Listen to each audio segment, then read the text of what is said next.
जी अस्सलाम वालेकुम। कैफेट आज के लेक्चर का आगाज़ करते हैं। Lecture number 2। सबसे पहले मुझे बताइए, हाइब्रिड क्लास में अगर मेरी आवाज़ ठीक जा रही है रूम नंबर 6 में तो एक दफ़ा हाथ उठा दीजिए ताकि पता चल जाए मुझे। हाइब्रिड क्लास रूम नंबर 6 में और हाइब्रिड क्लास रूम नंबर 4 में अगर मेरी आवाज़ ठीक जा रही है तो एक दफ़ा हाथ उठा दीजिए। जी आवाज़ ठीक है। चलिए, सबसे पहले प्रीवियस लेक्चर में से कोई क्वेश्चन पूछना चाहते हो तो पूछ लीजिए।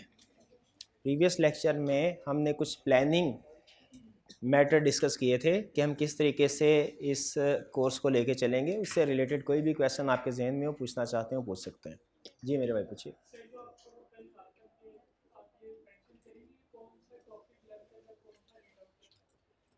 हाँ जी, स्टूडेंट ने पूछा है कि कौन सा टॉपिक आपने याद करना है, कौन सा सिर्फ रीड करना है अंडरस्टैंडिंग के लिए। तो आपको जितने भी कंसेप्ट पढ़ाए जाएंगे वो सारे आपने याद करने हैं, क्योंकि आई कैप किसी भी चैप्टर के किसी भी कंसेप्ट में से रिप्रोडक्शन का क्वेश्चन पूछ सकता है, तो आपने वो सारे याद करने हैं। कुछ कंसेप्ट कुछ टॉपिक ऐसे होते हैं जो केस स्टडी के लिए ज़्यादा अहम है। उनमें से नॉर्मली आई कैप रिप्रोडक्शन यानी रटे यानी मेमोरी वाला क्वेश्चन नहीं पूछता, पूछ सकता है, पूछता नहीं है अमूमी तौर पे। और कुछ ऐसे हैं जिनमें वो रिप्रोडक्शन का क्वेश्चन पूछता है, अमूमी तौर पे केस स्टडी नहीं पूछता, लेकिन केस स्टडी भी पूछ सकता है। हम रिस्क नहीं लेंगे, हम रिस्क नहीं लेंगे। इसीलिए आपको सारा जो कुछ भी आप पढ़ेंगे सारे कंसेप्ट से याद करने हैं।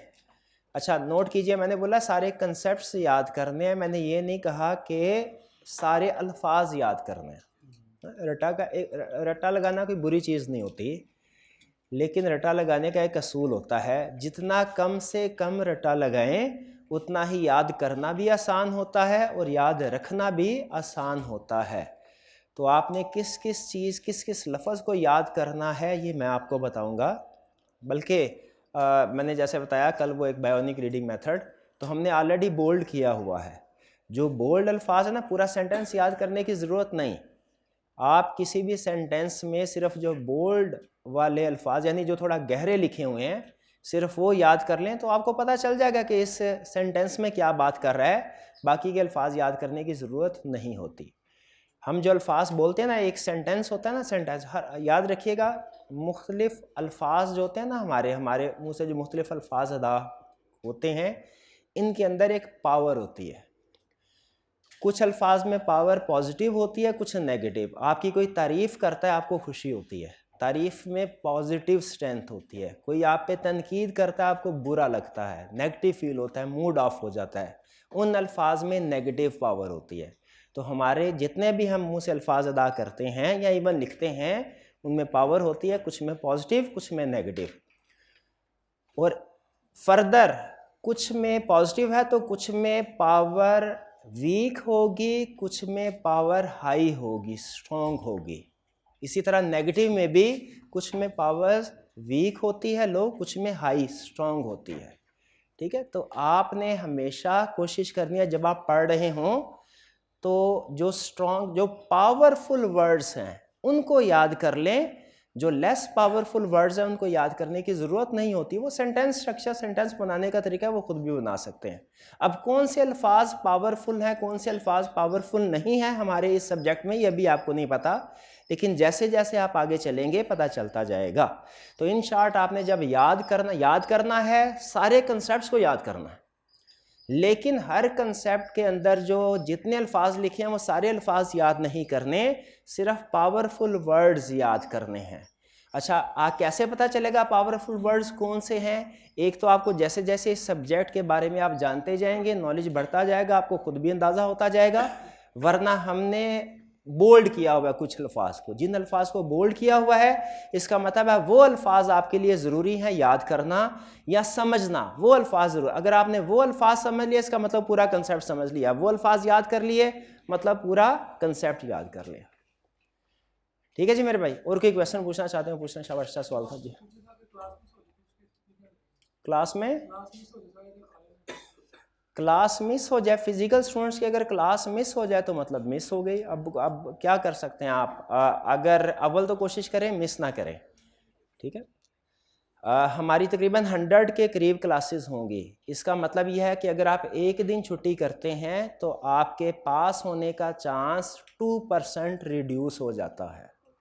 अच्छा, 100 क्लासेस हैं, एक क्लास मिस करें तो वो तो 1% रिड्यूस होना चाहिए मैथमेटिकली। 2% क्यों? क्योंकि अगर आपने 49 क्लासेस ले ली और 49 मार्क्स आ गए तो वो समझ लीजिए आपके 0 मार्क्स ही हैं, वो किसी काम के नहीं हैं। ऐसे है ना? तो इसीलिए कोशिश करना है आपने कि कोई क्लास मिस ना करें। फ़र्ज़ कीजिए किसी वजह से अगर क्लास मिस हो जाए तो फिर कोशिश करें कि किसी दोस्त से शाम को पूछ लें कि सर ने क्या पढ़ाया था। लेक्चर प्लान ले लीजिए, जो बोर्ड पे मैटर लिखवाया जाता है उसकी पिक्चर हम उम्मीद तौर पे स्टूडेंट्स एंड पे ले लेते हैं, वो शेयर करवा लें उससे, और कोशिश करें ख़ुद थोड़ा बहुत रीड करके आएँ। मुश्किल हो तो क्लास में फिर अगले दिन 10-15 मिनट पहले आ जाएं, किसी दूसरे स्टूडेंट से कहें कि मुझे ये समझा दें कल सर ने क्या कुछ डिस्कस किया था, कुछ थोड़ा बहुत आपकी डेफिशिएंसी पूरी हो जाएगी। अच्छा, अगले दिन का लेक्चर आप सुन सकते हैं, इसमें कोई प्रॉब्लम अमूमी तौर पे नहीं होगी। यानी अगर आपने एक दिन का लेक्चर स्किप कर दिया है, उसके बाद फ़र्ज़ कीजिए आपने कुछ भी नहीं सीखा उस लेक्चर में से, अगले दिन आके क्लास में बैठेंगे तो हम किसी हद तक चीज़ें रिपीट कर देते हैं, क्योंकि तरतीब हमारी कुछ इस तरह की होगी कि एक दिन कंसेप्ट डिस्कस होता है, अगले दिन उस कंसेप्ट से रिलेटेड पास्ट पेपर के जो आपको असाइनमेंट दी जाती है वो डिस्कस होती है। जब असाइनमेंट डिस्कस होती है तो उसमें वो कंसेप्ट इनडायरेक्टली रिवाइज हो रहे होते हैं जो आपने प्रीवियस लेक्चर में पढ़े होते हैं। तो एक आधी छुट्टी करेंगे तो कम नुकसान है, लेकिन अगर ज़्यादा छुट्टियाँ करेंगे फिर हो सकता है 2-3 छुट्टियाँ करने के बाद जब क्लास में आए तो आपको टॉपिक की समझ ना आए। फिर वो जब नया चैप्टर स्टार्ट होगा फिर आप क्लास के साथ मिल पाएंगे, लेकिन उस चैप्टर में फिर आपकी डेफिशिएंसी रह जाएगी। ठीक है जी? तो कोशिश करनी है कि छुट्टी आपकी ना हो। ठीक है? सीए और बीए में थोड़ा सा फ़र्क है, उसमें एक फ़र्क ये भी है, बीए में एक हफ्ता भी छुट्टियां करके वापस आए ना, टॉपिक वही चल रहा होता है क्लास में। ठीक है? मैंने बीकॉम किया, मुझे अंदाज़ा है। लेकिन सीए में अगर आप 2 दिन छुट्टी कर लेना, अगले दिन पता नहीं चलता ये एडजस्टमेंट कौन सी हो रही है, सर बात क्या कर रहे हैं। तो यहाँ पे हमारे सीए में मजबूरी होती है, हम टीचर्स की भी, सिलेबस ज़्यादा होता है, लेक्चर्स कम होते हैं, हमारी भी मजबूरी होती है कि क्विकली हमने लेके चलना होता है सिलेबस को और स्टूडेंट्स को। छुट्टी हरगिज़ ना कीजिए। और कोई क्वेश्चन? और कोई क्वेश्चन? अच्छा, ऑनलाइन वाले स्टूडेंट्स को एक एडवाइस थी उनके लिए कि अमूमी तौर पे होता ये है कि ऑनलाइन स्टूडेंट्स के चूँकि व्हाट्सएप ग्रुप बने हुए हैं, तो अगर उन्हें कोई कंसेप्ट समझ में नहीं आता तो वो फौरी तौर पे पूछ लिया करते हैं व्हाट्सएप ग्रुप में। तो ऑनलाइन वाले स्टूडेंट से मेरी दरख्वास्त ये है कि अगर कोई भी लेक्चर में कंसेप्ट आपको समझ नहीं आया, आपने वो नहीं पूछना, उस दिन नहीं पूछना, अगला लेक्चर सुनने के बाद पूछना है। यानी अगर लेक्चर नंबर 4 में कोई कंसेप्ट आपको समझ नहीं आया तो लेक्चर नंबर 4 फर्स्ट कीजिए हुआ थर्सडे को, तो थर्सडे का लेक्चर ऑनलाइन वाले स्टूडेंट्स को मिलता है फ्राइडे मॉर्निंग में। फ्राइडे मॉर्निंग को लेक्चर नंबर 4 मिला, उसमें कोई चीज़ समझ नहीं आई, ऑनलाइन वाले स्टूडेंट्स कोशिश करें आप उस सवाल को फ्राइडे इवनिंग में ना पूछें, सेम डे में ना पूछें, बल्कि अगले दिन का लेक्चर लेने के बाद पूछें। इसकी रीज़न क्या है? इसकी रीज़न ये है कि जो क्वेश्चन ऑनलाइन वाले स्टूडेंट्स के जहन में आता है ना, वही क्वेश्चन मोस्ट प्रोबेबली फिजिकल वाले स्टूडेंट्स के जहन में भी आ जाता है। तो 80% के करीब जो आपकी क्वेरीज होंगी वो अगले दिन चूँकि फिजिकल स्टूडेंट्स पूछ लेते हैं, वो क्लास में डिस्कस हो जाती हैं, तो आपके पूछे बगैर ही 80% के करीब क्वेरीज का आपको जवाब मिल जाया करेगा अगले लेक्चर के स्टार्ट में। लेकिन अगर अगले लेक्चर में भी आपके सवाल का जवाब नहीं मिलता फिर आप ज़रूर पूछिए, ठीक है? वरना फिर क्या होता है कि वही सवाल जो फिज़िकल क्लास में भी आंसर कर रहा होता हूँ और वही फिर मैं व्हाट्सएप ग्रुप पे भी बार बार क्वेरीज को रिस्पॉन्ड कर रहा होता हूँ। तो ऑनलाइन वाले स्टूडेंट से रिक्वेस्ट क्या है मेरी कि अगर किसी दिन आपने लेक्चर लिया और आपको कोई कंसेप्ट समझ नहीं आया, उसमें से कोई सवाल आपके जहन में आया, उसी दिन नहीं पूछना, मोस्ट प्रोबेबली आपके सवाल का जवाब अगले लेक्चर्स में आपको मिल जाएगा। हाँ, अगले लेक्चर के बाद भी अगर प्रॉब्लम रहे, सवाल का जवाब ना मिले, फिर आप ज़रूर पूछिए, मैं इंशाल्लाह रिस्पॉन्ड करूँगा। जी, फिजिकल स्टूडेंट्स कोई क्वेश्चन नहीं है? स्टार्ट करें जी, चलिए स्टार्ट करते हैं। आज हम अपना चैप्टर 1 का लर्निंग ऑब्जेक्टिव 1 स्टार्ट करने जा रहे हैं। चैप्टर 1 मैंने सॉफ्ट फॉर्म में आप लोगों का जो ग्रुप बना हुआ है उसमें शेयर कर दिया। ठीक है, कितने स्टूडेंट्स को मिल गया? हाँ शाबाश। मैनेजमेंट ने कोई कम्युनिटी ग्रुप शायद क्रिएट किया हुआ है, तो उसमें मैंने आप लोगों के साथ शेयर कर दिया है। और ऑनलाइन वाले स्टूडेंट्स को भी LMS के ऊपर अवेलेबल है चैप्टर, सॉफ्ट फॉर्म में वहाँ से डाउनलोड कर सकते हैं। अगर आपने हार्ड फॉर्म में उसका कॉपी लेनी हो तो वो फ़ोटो कापियर से आप ले सकते हैं, उसकी कॉस्ट आपको खुद बेयर करना पड़ेगी। फ़ोटो कापियर वाले से प्रिंट निकलवा सकते हैं। मेरी रिकमेंडेशन ये है कि अभी प्रिंट ना निकलवाएं, क्योंकि जैसा मैंने बताया 8 से 10 दिन में बुक पब्लिश हो जाएगी, तो एक ही दफ़ा बुक ले लीजिएगा, ठीक है जी। लेकिन कुछ स्टूडेंट ऐसे होते हैं जो ये कहते हैं कि सर सॉफ्ट कॉपी में हम नहीं पढ़ सकते, पढ़ने में प्रॉब्लम है, वो प्रिंट निकलवाना चाहे, फ़ोटो कापी पास अवेलेबल है सेट चैप्टर का, वो ले सकते हैं। स्टार्ट करते हैं जी। हमारा पहला कंसेप्ट सीखने जा रहे हैं, origin and advantages of assurance services. Assurance services का मतलब फ़िलहाल समझिए ऑडिट, ऑडिट को ही कहते हैं assurance service. Audit service, assurance service एक ही बात है। सर्विस इंगेजमेंट को भी कहते हैं, इंगेजमेंट कोई जॉब कोई एक्टिविटी, सर्विस का मतलब भी कोई जॉब कोई एक्टिविटी। तो एश्योरेंस सर्विसेज और ऑडिट सर्विसेज में थोड़ा सा फ़र्क है। फ़िलहाल आपने यही एज्यूम करना है कि ये ऑडिट ही की बात हो रही है, हमारे सब्जेक्ट ही की बात हो रही है। वो कह रहा है ओरिजिन, बताओ ये सब्जेक्ट कब ओरिजिनेट हुआ और इसके मुझे एडवांटेजेस भी बताओ, इस सब्जेक्ट के क्या फ़ायदे हैं। सिर्फ 2 चीज़ें हमने इस लर्निंग ऑब्जेक्टिव में सीखनी है, ओरिजिन, एडवांटेजेस। ओरिजिन स्टार्ट कब हुआ, एडवांटेजेस फ़ायदे क्या हैं इसके। स्टार्ट कब हुआ, देखें कहने को तो हम ये कह सकते हैं कि हज़ारों साल पहले स्टार्ट हुआ, लेकिन असल में जो ओरिजिन है ऑडिट का वो हुआ आज से तकरीबन कोई 150 साल पहले, जब इंडस्ट्रियल रेवोल्यूशन आया, जब पहिया ईजाद हुआ, जब मशीन ईजाद हुई, मशीन ईजाद हुई जब। क्योंकि उससे पहले आज से 150 साल पहले भी बिजनेस हुआ करते थे। बिजनेस तो आपको पता है तो हज़ारों साल पहले शुरू हो गए थे, सेल परचेज, ठीक है। तो बिजनेस पे, लेकिन उससे पहले जो बिजनेस करने की फॉर्म्स थी, शक्ल थी, वो सिंपल वाली थी, जैसे सोल प्रोप्राइटरशिप और पार्टनरशिप फॉर्म में बिजनेस हुआ करते थे छोटे लेवल पे। जब इंडस्ट्रियल रेवोल्यूशन आया, जब मशीनरी ईजाद हुई, मशीनरी ईजाद हुई, तो फिर वही काम जो पहले मैनुअली हुआ करता था मशीन के ज़रिए से होना शुरू हुआ, लार्ज स्केल पे काम होना शुरू हुआ। तो एक new form of business organisation develop हुई, जिसे हम कहते हैं कंपनी। कंपनी का कंसेप्ट 150 साल पहले नहीं था। जब कंपनी का कंसेप्ट आया तो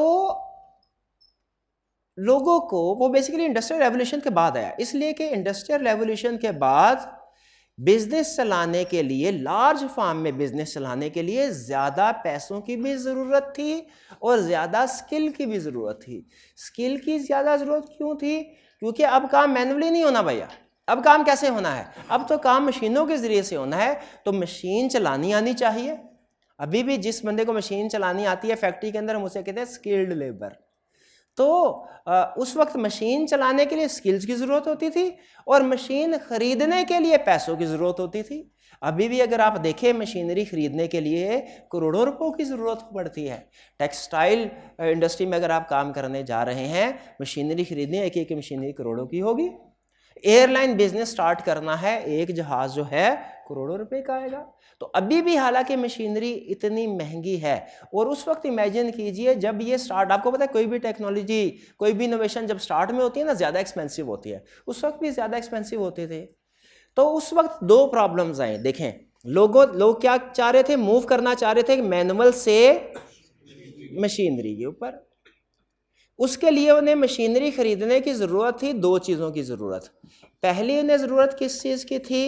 एक, ज़्यादा पैसे होंगे फिर ही महंगी मशीनरी खरीद सकते, और दूसरा स्किल की ज़रूरत पड़ती थी। तो ज़्यादा पैसों का मसला, उन्होंने कहा यार 2-4 बंदों के पास तो इतने पैसे नहीं होते कि इतनी महंगी मशीनें खरीद सके, फिर क्या करें? उन्होंने कहा सोल प्रोप्राइटरशिप में तो एक ओनर होता है, वही पैसे डालता है। पार्टनरशिप में मैक्सिमम 20 ओनर हो सकते हैं, वो पैसे डालते हैं। अब तो बात 20 से भी बढ़ गई है। तो हम एक new form of business organisation start करते हैं जिसमें ओनर्स की तादाद 20 से भी ज़्यादा होगी, जितनी ज़रूरत हो उतनी होगी। ठीक है, ताकि जितने भी पैसे जरूरी हो इकट्ठे किए जा सके।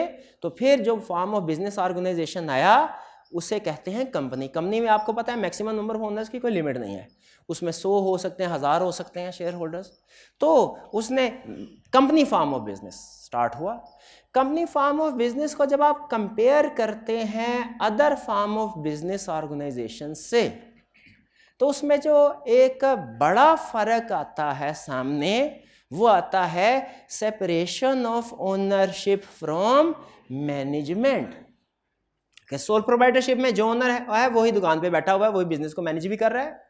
ओनर समझते हैं किसको कहते हैं? जो मालिक हो। और मैनेजर समझते हैं किसको कहते हैं?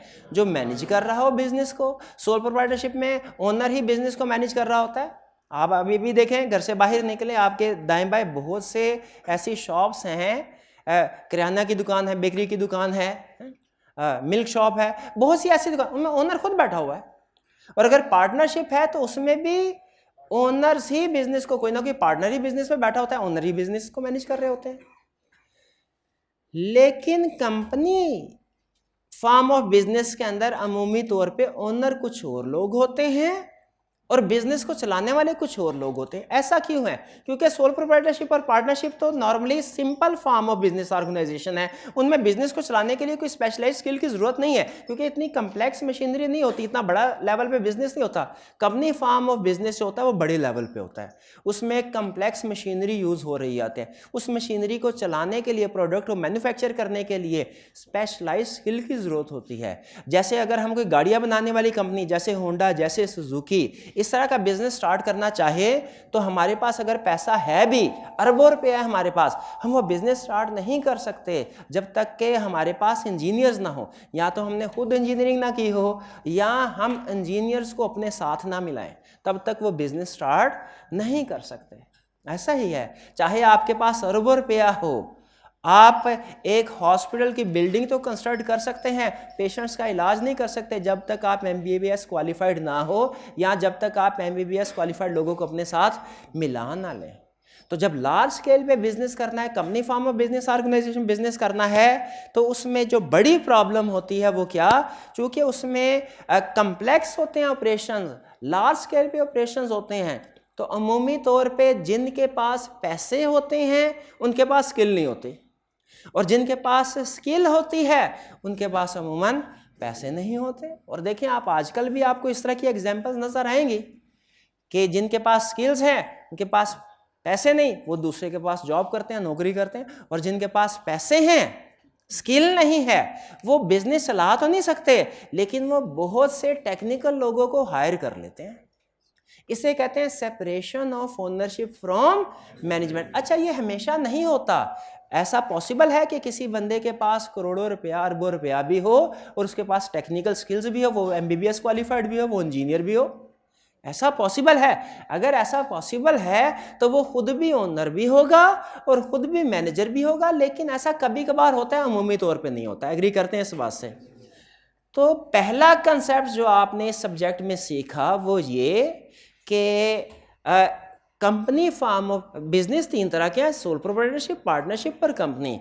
कंपनी फॉर्म ऑफ बिजनेस दूसरे फॉर्म ऑफ बिजनेस ऑर्गेनाइजेशन से डिफरेंट है बहुत सी रीजन की वजह से। जो बड़ी रीजन है हमारे सब्जेक्ट के वाले से वो क्या है? Separation of ownership from management. भाई क्लियर? अब ये चूंकि हम बात कर रहे हैं company form of business organisation की, तो मैं आगे चलने से पहले थोड़ा सा कंपनी का स्ट्रक्चर आपके साथ क्लियर करना चाहता हूं। पहले मुझे बताइए, यहां पे रुक के अभी तक जो डिस्कशन हुई समझ आ रही है? सिर्फ एक लफ्ज बोल रहा हूं, लाइन समझ अगर आ गई तो अब आगे चलूंगा, वरना नहीं। वो क्या? कि company form of business organisation में there is separation of ownership from management. भाई ये बात समझ आ गई? आगे चलते हैं। अच्छा, अब मैं आपके सामने कंपनी का एक टिपिकल स्ट्रक्चर रखना चाहता हूं। जिन जिन चीज़ों के ऊपर मैं फोकस करवाऊं उन्हीं चीज़ों के ऊपर फोकस करना है। ये स्ट्रक्चर वैसे आप कैफ 7 अगर आपने पढ़ा हुआ कंपनी लॉ तो उसमें सीख चुके होंगे, लेकिन मैंने आपके साथ कमिट किया था कि अकाउंटिंग का कोई भी कंसेप्ट, लॉ का कोई भी कंसेप्ट अगर हमारे ऑडिट में यूज़ होगा तो मैं पहले आपको वो कंसेप्ट समझाऊंगा, वो मेरे स्कोप में, मेरी जिम्मेदारी में शामिल है। स्कोप का मतलब क्या होता है? जो जो चीज़ें मेरी जिम्मेदारी में शामिल हैं। तो हालांकि मैंने ऑडिट के पेपर की तैयारी करवानी है आपको, अकाउंटिंग के पेपर की तैयारी नहीं करवानी, मैंने लॉ के पेपर की तैयारी नहीं करवानी यहाँ पे, लेकिन मैं आपको अकाउंटिंग का कंसेप्ट, लॉ का कंसेप्ट पढ़ाऊंगा। क्यों पढ़ाऊंगा मैं? हालांकि उनका पेपर तो नहीं दिलवाना आपको मैंने इस सब्जेक्ट में। क्यों पढ़ाऊंगा? क्योंकि वो इनडायरेक्टली मेरे सब्जेक्ट को अफेक्ट कर रहा है, कंसेप्ट्स मेरे सब्जेक्ट में यूज हो रहे हैं। तो कंपनी का स्ट्रक्चर सुन लीजिए। Company form of business organisation में सबसे ऊपर होते हैं शेयर होल्डर्स, ये कंपनी के ओनर्स होते हैं। सोल प्रोप्राइटर हो तो उसे सिर्फ ओनर कहते हैं, पार्टनरशिप फर्म हो तो हम ओनर्स को कहते हैं पार्टनर्स, और अगर कंपनी हो तो ओनर्स को कहा जाता है शेयर होल्डर्स। जेनेरिक टर्म है, जनरल टर्म है ओनर्स, पार्टनरशिप है तो उसके लिए वर्ड आ जाता है पार्टनर, और अगर कंपनी हो तो उसके लिए वर्ड आ जाता है शेयर होल्डर। ये कंपनी के मालिक हैं शेयर होल्डर्स। शेयर होल्डर्स के पास, अमूमी शेयर होल्डर्स के पास पैसे तो होते हैं, स्किल्स नहीं होती, इसीलिए वो क्या करते हैं, वो कुछ दूसरे लोगों को अपॉइंट करते हैं जिन्हें हम कहते हैं मैनेजर्स। मैनेजर आम जबान में कहेंगे मैनेजर्स, लेकिन थोड़ी टेक्निकल लैंग्वेज में हम उन्हें कहते हैं डायरेक्टर्स। फिलहाल डायरेक्टर्स और मैनेजर आप एक ही मतलब समझिए कि डायरेक्टर शेयर होल्डर हैं और मैनेजर या डायरेक्टर्स हैं। शेयर होल्डर्स ओनर्स हैं, मैनेजर या डायरेक्टर्स ओनर नहीं है, एम्प्लॉय है। ओनर नहीं है, ये एम्प्लॉय है। ठीक है, और शेयर होल्डर्स ने अपॉइंट किया डायरेक्टर्स को, मैनेजर को, इनको कहा भैया हमारा बिजनेस चलाओ। हम टेक्निकल बंदे नहीं हैं, अगर इनमें कोई टेक्निकल बंदा है तो वो भी डायरेक्टर के साथ आगे बैठ जाएगा, कहेगा एक मैं हो गया, बाकी 5-6 बाहर के बंदे पकड़ देते हैं। तो डायरेक्टर्स को, शेयर होल्डर्स डायरेक्टर को कहेंगे हम मालिक हैं, पैसा लगा लिया, ये फैक्ट्री लगा दी, ये मशीनरी खरीद ली, ये लैंड बाय कर ले, ये बैंक में पैसे रख दिए, ये तिजोरी में भी पड़े हैं, ये गाड़ियां खरीदी, ये सब के चाबी आपके पास, पैसा आपके पास। अब आपने हमारे बिहाफ पे कंपनी को चलाना है, प्रोडक्शन करें, गाड़ियां बनाएं, जहाज बनाएं, मशीन, जो चीज़ बनानी बनाए, मतलब जो उन्होंने बिजनेस में इन्वॉल्व हैं वो बना के सेल कीजिए। आप तो बिजनेस लाए, हम रोज रोज आके आपसे नहीं पूछेंगे, हम साल के बाद आएंगे और आपसे कहेंगे कि बताइए सारा साल आपने क्या किया है। आप अपने सारे साल की हमें कोई वीडियो बना के ना दीजिएगा, वो हम नहीं देख सकते। आप अपने सारे साल की जो कार्रवाई है ना, वो आपने एक स्टेटमेंट की शक्ल में, फाइनेंशियल स्टेटमेंट की शक्ल में हमारे सामने रख देनी है, जिससे हमें पता चल जाए कि सारे साल में प्रॉफिट हुआ है कि लॉस हुआ है। हम उसको सामने रखते हुए जो डिसीजन लेने हैं वो ले सकें। तो शेयर होल्डर ने पॉइंट किया, किसको किया? डायरेक्टर्स को। शेयर होल्डर चले गए घर, डायरेक्टर बिजनेस को मैनेज कर रहे हैं। अब डायरेक्टर्स कहने लगे हम भी टॉप लेवल के हाईली क्वालिफाइड लोग हैं, हम भी रोज रोज नहीं आ सकते, हम जरा हफ्ते 10 दिन महीने बाद आया करेंगे। रोज रोज के लिए ऐसा करते हैं कि हम एक और पर्सन को अपॉइंट कर देते हैं, वो पर्सन रोज आया करेगा हमारे बिहाफ पे और आके बिजनेस को रोज चलाया करेगा। हम उससे हफ्ते 2 हफ्ते महीने बाद या जरूरत पड़ी तो जल्दी भी आके उसकी निगरानी करते रहा करेंगे। क्या करेंगे? निगरानी करते रहा। इन्होंने कहा हम बिजनेस चलाएंगे, लेकिन बिजनेस चलाने में हमारा रोल क्या होगा? सुपरविजन का, ऑपरेशंस चलाने का नहीं, काम करने का नहीं, सुपरविजन का। काम करने के लिए इन्होंने क्या किया? सीईओ को अपॉइंट किया। सीईओ बोलते चीफ एग्जीक्यूटिव ऑफिसर को। सीईओ ने कहा ठीक है सर, डायरेक्टर भाई ऐसा करें, शेयर होल्डर चले गए, साल के बाद आएंगे, आप भी आना चाहिए तो रोज आ जाए, मुझे इतराज कोई नहीं है, लेकिन मैं रोज आ रहा हूं, आपके बिहाफ पे काम कर रहा हूं, बेफिक्र हो जाए, आपका जब दिल करे आप आ जाए, हफ्ते बाद आना है हफ्ते बाद आ जाए, महीने बाद आना है महीने बाद आ जाए, जब चेकिंग करनी हो आप आ जाए करें। डायरेक्टर्स ने कहा ठीक है। कभी महीने बाद आ जाते हैं, कभी 2 महीने बाद, कभी जल्दी भी आ जाते हैं, लेकिन डायरेक्टर रोज रोज नहीं आते। रोज रोज कौन आए? सीईओ। सीईओ ने काम करना है, डायरेक्टर्स ने काम चेक करना है। सीईओ कहने लगा मेरे सामने तो मैं अकेला बंदा तो बिजनेस नहीं चलाऊंगा, ऐसा नहीं मशीनरी का बटन ऑन करना है, ऑफ करना है, और इधर से रॉ मटेरियल इन करना है, बाय करना है, सेल करना है, सारे काम मैं तो नहीं करूंगा। स्ट्रक्चर होता है एक ऑर्गेनाइजेशन का। तो सीईओ ने ऑर्गेनाइजेशन को डिफरेंट डिपार्टमेंट्स में क्लासिफाई किया। एक ऑर्गेनाइजेशन के डिफरेंट डिपार्टमेंट्स होते हैं, जैसे आपने सुना होगा अकाउंट्स डिपार्टमेंट, जैसे आपने सुना होगा ह्यूमन रिसोर्स डिपार्टमेंट, जैसे आपने सुना होगा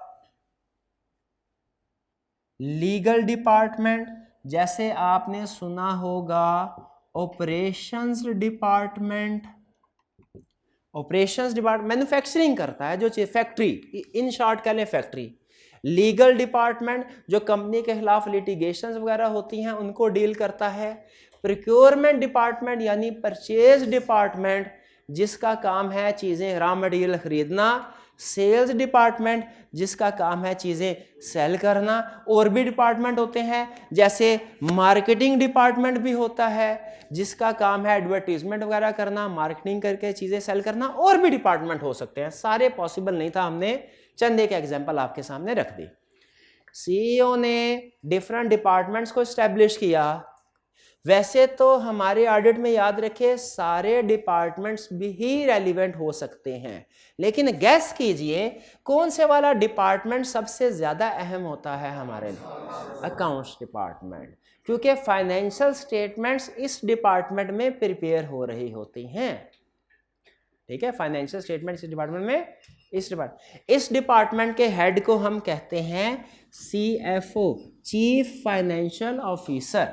सीएफओ चीफ फाइनेंशियल ऑफिसर। तो समझ आ रहा है सीएफओ किधर है, सीईओ किधर है, डायरेक्टर किधर है, शेयर होल्डर किधर है। ये स्ट्रक्चर समझ आ रहा है आपको, इसको जहन में रखना है आपने। ठीक है, तो ये है सी। अच्छा, अब याद रखिएगा लॉ में शायद जिन स्टूडेंट्स ने लॉ पढ़ा हुआ है ना उनको ये प्रॉब्लम आएगी। लॉ में एक जगह लिखा हुआ है कि सीईओ को भी हम डायरेक्टर ही एज्यूम करते हैं, डीम डायरेक्टर।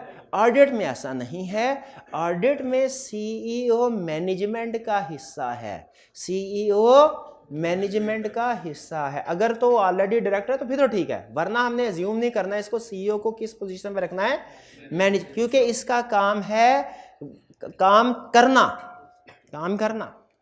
डायरेक्टर्स का काम है काम चेक करना कि सही काम हो रहा है कि नहीं। फर्क समझ आ रहा है? इनको हम कहते हैं ये ओवरसाइट करेंगे, सुपरविजन करेंगे, और ये ऑपरेशंस करेंगे सीईओ और उसके साथ दूसरे लोग। ठीक है, सीईओ को और जो इसके नीचे जितने भी लोग होते हैं इनको हम कहते हैं मैनेजमेंट। इनको हम क्या कहते हैं? मैनेजमेंट। यह है शेयर होल्डर यानी ओनर। सीईओ और सीईओ के नीचे जितने भी लोग हैं इन्हें क्या हम कहते हैं? मैनेजमेंट। ये जो बोर्ड ऑफ डायरेक्टर्स है ना, बोर्ड ऑफ डायरेक्टर, अब ये मैनेजर का लफ्ज हटा रहा हूं, ये जो डायरेक्टर्स है ना इसको बीओडी भी लिखते हैं, बोर्ड ऑफ डायरेक्टर्स। इनके लिए ऑडिट में लफ्ज है those charged with governance. Those वो लोग चार्ज्ड विद जिनकी जिम्मेदारी है गवर्नेंस, कंपनी के अंदर गुड गवर्नेंस कायम करना, निगरानी करना। ठीक है, जैसे एक सूबे का गवर्नर होता है ना, उसकी जिम्मेदारी क्या है? उस सूबे में, प्रोविंस में गुड गवर्नेंस कायम रखना। वो खुद तो जाके सारे महकमों में काम नहीं करता, अच्छा काम नहीं करता, वो उसकी जिम्मेदारी में नहीं है, लेकिन उसकी जिम्मेदारी है कि ये चेक करना है कि किस महकमे में काम सही हो रहा है, जहां पे सही नहीं हो रहा। वैसे चीफ मिनिस्टर जो होता है ना वो उसकी निगरानी होती, वो कर रहा होता है, वो उसका रोल भी तकरीबन यही है, और गवर्नर का रोल भी यही होता है। तो कंपनी के अंदर जैसे एक सूबे के अंदर सूबे को सही चलाने के लिए रोल होता है चीफ मिनिस्टर का, गवर्नर का, तो कंपनी के अंदर रोल होगा डायरेक्टर्स का। डायरेक्टर्स को हम ऑडिट में क्या नाम देते हैं? Those charged with governance. इसको एब्रीविएट करते हैं TCWG। TCW, आप इसको एब्रीविएशन भी यूज कर सकते हैं TCWG, ये वाइडली एक्सेप्टेड है।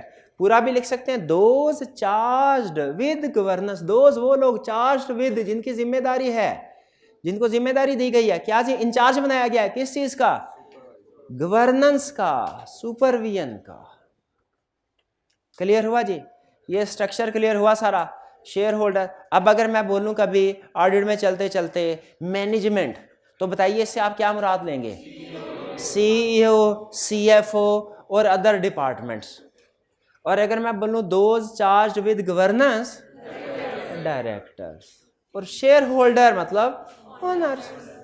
ठीक है, चलिए अब ये जो नीचे वाला हिस्सा है ना, सी और से नीचे वाला, समझ लीजिए ये गायब हो गया, ये गायब। अब हमारी डिस्कशन सारी ऊपर वाले हिस्से के ऊपर होगी। वापिस आ जाए, कंपनी फॉर्म ऑफ बिजनेस में शेयर होल्डर्स आए, शेयर होल्डर्स ने कहा पैसा हमारे पास है, हम एसेट्स खरीद तो सकते हैं, उनको मशीनरी खरीद तो सकते हैं, चला नहीं सकते, चलाने के लिए क्या करें। एक ने मशवरा दिया, भाई चलाने वाले जो टेक्निकल लोग हैं उनको हायर कर लेते हैं। शेयर होल्डर्स ने अखबार में इश्तहार दिया, जी हमें मशीनरी चलाने के लिए लोग चाहिए, जहाज उड़ाने के लिए लोग चाहिए। कुछ लोग आए, उन्होंने कहा सर हम चलाते हैं ना, काम करते हैं ना, हम इस फील्ड के माहिर हैं, हमने ये काम सीखा हुआ है, टेक्निकल स्किल है हमारे पास। शेयर होल्डर्स ने कहा ठीक है ऐसा करो, जरा गौर से सुनेगा अब यहाँ से बात। और शेयर होल्डर्स ने कहा ऐसा करो, हम आपको अपॉइंट करते हैं अपने पास, आप हमारे साथ जुड़ जाइए, सारा साल काम आप कीजिएगा, हम साल के बाद आके देखेंगे आपने काम कैसा किया है।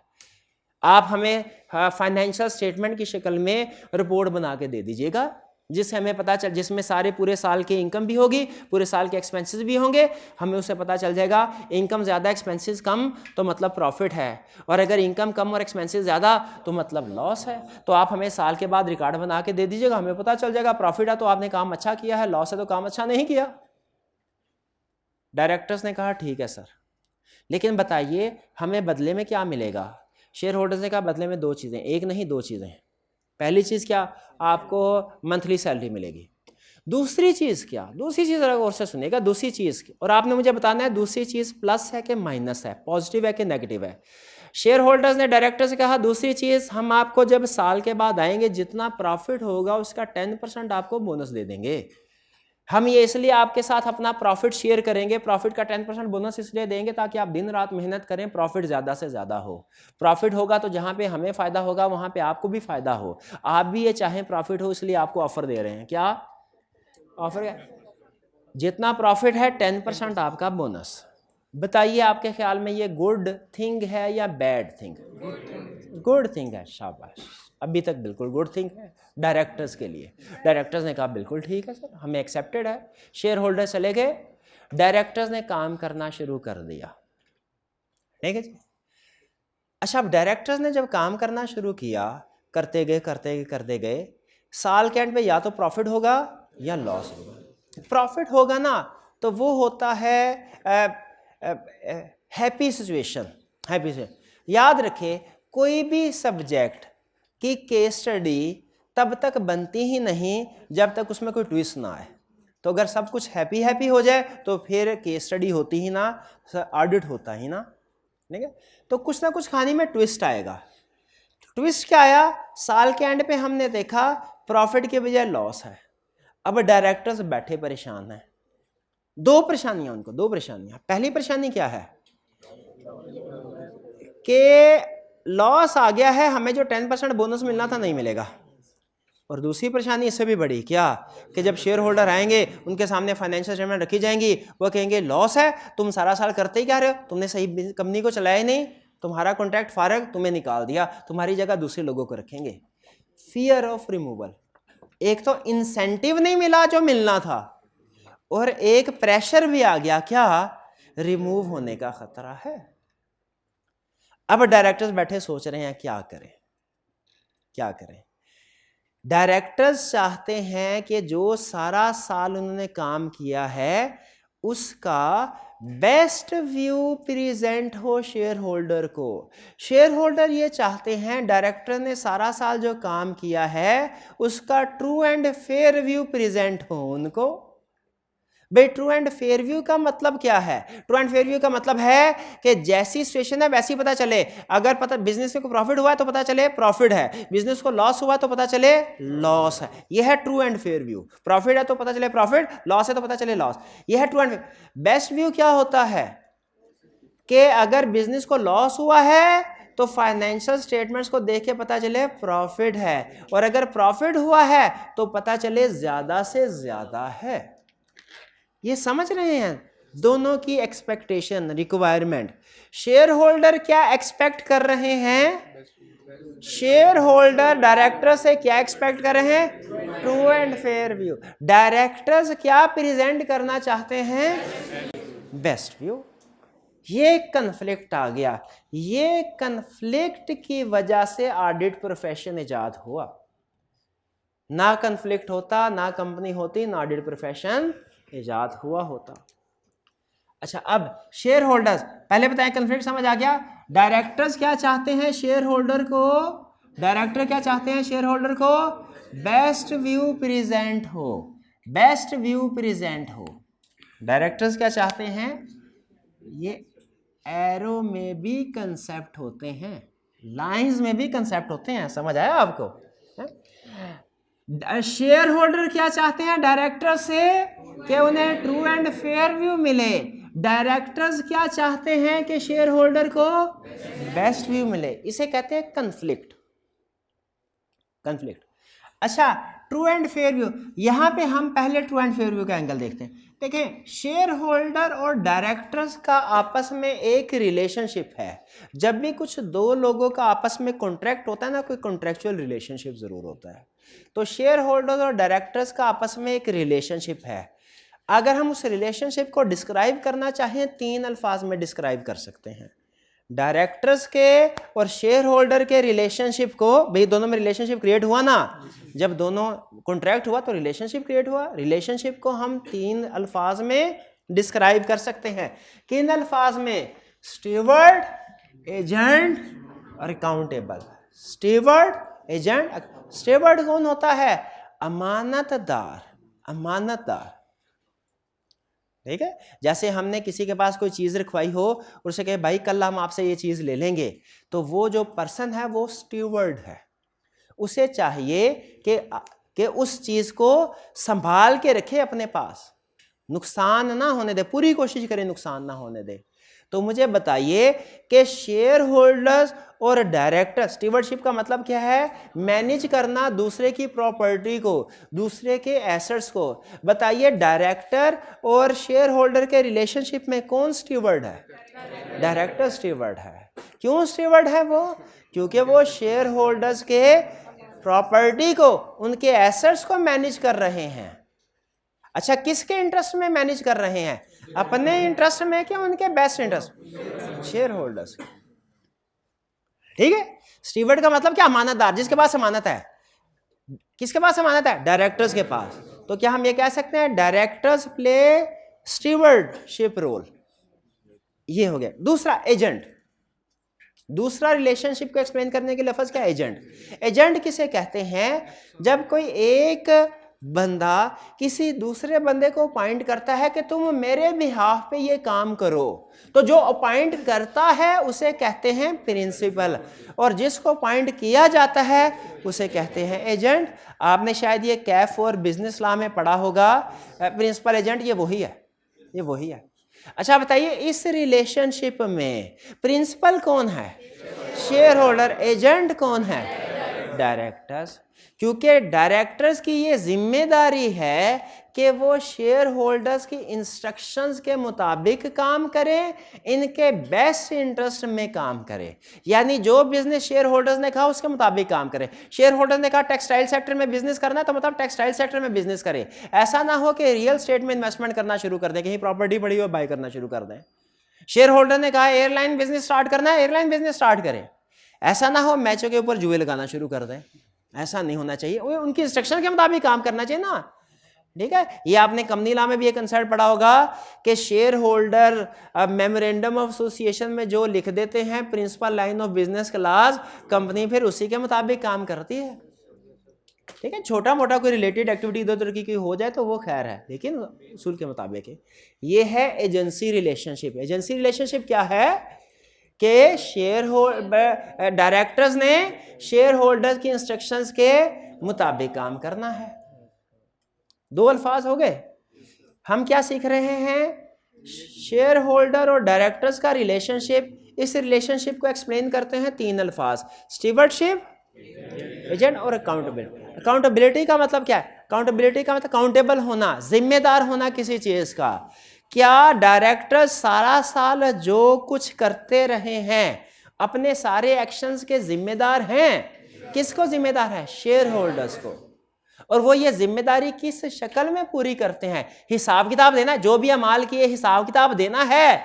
किस शक्ल में देना है? फाइनेंशियल स्टेटमेंट की शक्ल में। जैसे हम भी जो अमाल करते हैं सारी जिंदगी में, उनका हिसाब किताब देना है ना, वो भी हिसाब किताब लिखा जा रहा है। तो डायरेक्टर जो सारा साल उन्होंने किया, जो भी एक्टिविटीज की, उनका भी हिसाब किताब लिखा जाता है। उनका हिसाब किताब किस किताब में लिखा जाता है? फाइनेंशियल स्टेटमेंट्स में। अकाउंटेबिलिटी कैसे डिटरमिन होती है, कैसे पूरी करते हैं अपनी अकाउंटेबिलिटी? फाइनेंशियल स्टेटमेंट्स प्रिपेयर करके। और प्रोबेबली इन तीनों में से जो सबसे अहम है ना हमारे लिए, वो अकाउंटेबिलिटी है। लेकिन एग्जाम में तीनों में से कोई भी वो ड्यूटी रिलेशनशिप पूछ सकता है, एक्सप्लेन करें। मुझे बताइए कि आपको तीनों अल्फाज समझ आ गए? स्टीवर्ड का मतलब क्या है? किसी दूसरे के एसेट्स को मैनेज करना, प्रॉपर्टी को मैनेज करना उसके बिहाफ पे। एजेंट का मतलब क्या है? किसी दूसरे के इंस्ट्रक्शंस के मुताबिक काम करना, उसके बेस्ट इंटरेस्ट में। अकाउंटेबल का मतलब क्या है? कि जो कुछ भी आपके एक्ट्स हैं उनको अकाउंटेबिलिटी इंश्योर करना उसकी। कैसे? In the form of preparation of financial statement. Financial statements को देख के पता चल जाएगा कि सारा साल ये क्या काम करते रहे हैं। चलिए, अब रिलेशनशिप क्लियर हो गया, स्टीवर्डशिप, एजेंट, अकाउंटेबिलिटी। वापस आए। शेयर होल्डर्स तो ये चाहते हैं डायरेक्टर्स से, शेयर होल्डर्स तो ये चाहते हैं डायरेक्टर्स से सही सही फाइनेंशियल स्टेटमेंट्स बन जाएंगी, ट्रू एंड फेयर व्यू आ जाएगा। लेकिन डायरेक्टर्स क्या चाहते हैं? बेस्ट व्यू प्रेजेंट करना। ठीक है, अब डायरेक्टर्स को यहां पे एक अनफेयर एडवांटेज हासिल है। वो क्या? वो ये कि शेयर होल्डर्स टेक्निकल पर्सन नहीं है। टेक्निकल पर्सन होते तो खुद काम ना कर लेते। अब देखिए, आपके ख्याल में क्या जो ज्यादातर शेयर होल्डर्स है, जो ज्यादातर ओनर्स हैं, जिनके पास पैसा है, अपने इर्द गिर्द डेली लाइफ में एग्जांपल देखे, जो बड़े बड़े बिजनेसमैन है, क्या वो अकाउंटिंग के एक्सपर्ट होते हैं? क्या उन्हें फाइनेंशियल स्टेटमेंट प्रिपेयर करना आती है? क्या उन्हें इंपेयरमेंट की एडजस्टमेंट, रिवैल्यूएशन की adjustment, NRV, depreciation, creditors, debtors, stock count, reconciliation, bad debt की एंट्री, ये सारे काम करने आते हैं? नहीं आते। तो डायरेक्टर्स के पास एक अनफेयर एडवांटेज आ गया। क्या? उन्होंने कहा फाइनेंशियल स्टेटमेंट्स तो हमने ही बनानी है, और हम जैसी फाइनेंशियल स्टेटमेंट्स बनाए इनको क्या पता चलना है। तो डायरेक्टर्स ने ट्रू एंड फेयर व्यू की बजाय बेस्ट व्यू प्रेजेंट करने के लिए क्या किया? लॉस है, वो चाहते हैं पता ना चले लॉस है, पता चले प्रॉफिट है। क्या करेंगे? फाइनेंशियल स्टेटमेंट्स में हेरफेर करेंगे। अच्छा, अब यहां पे मुझे बताइए, यहां पे आपकी जजमेंट, आप अगर डायरेक्टर हैं और ये चाहते हैं कि financial statements best view present करें, इस वक्त करंटली लॉस आ रहा है, आप क्या काम करेंगे? फिक्स एसेट सेल कर देंगे। तो वो तो हमें समझ आ जाएगी, पता चल जाएगा ये तो फिक्स एसेट सेल हुआ है। इंपेयरमेंट की एंट्री नहीं करेंगे। शाबाश शाबाश, अगर इंपेयरमेंट हो गए एसेट्स तो इनकी एंट्री नहीं करेंगे, यानी एक्सपेंस रिकॉर्ड नहीं करेंगे। बिल्कुल ठीक है। और एग्जांपल बताएं?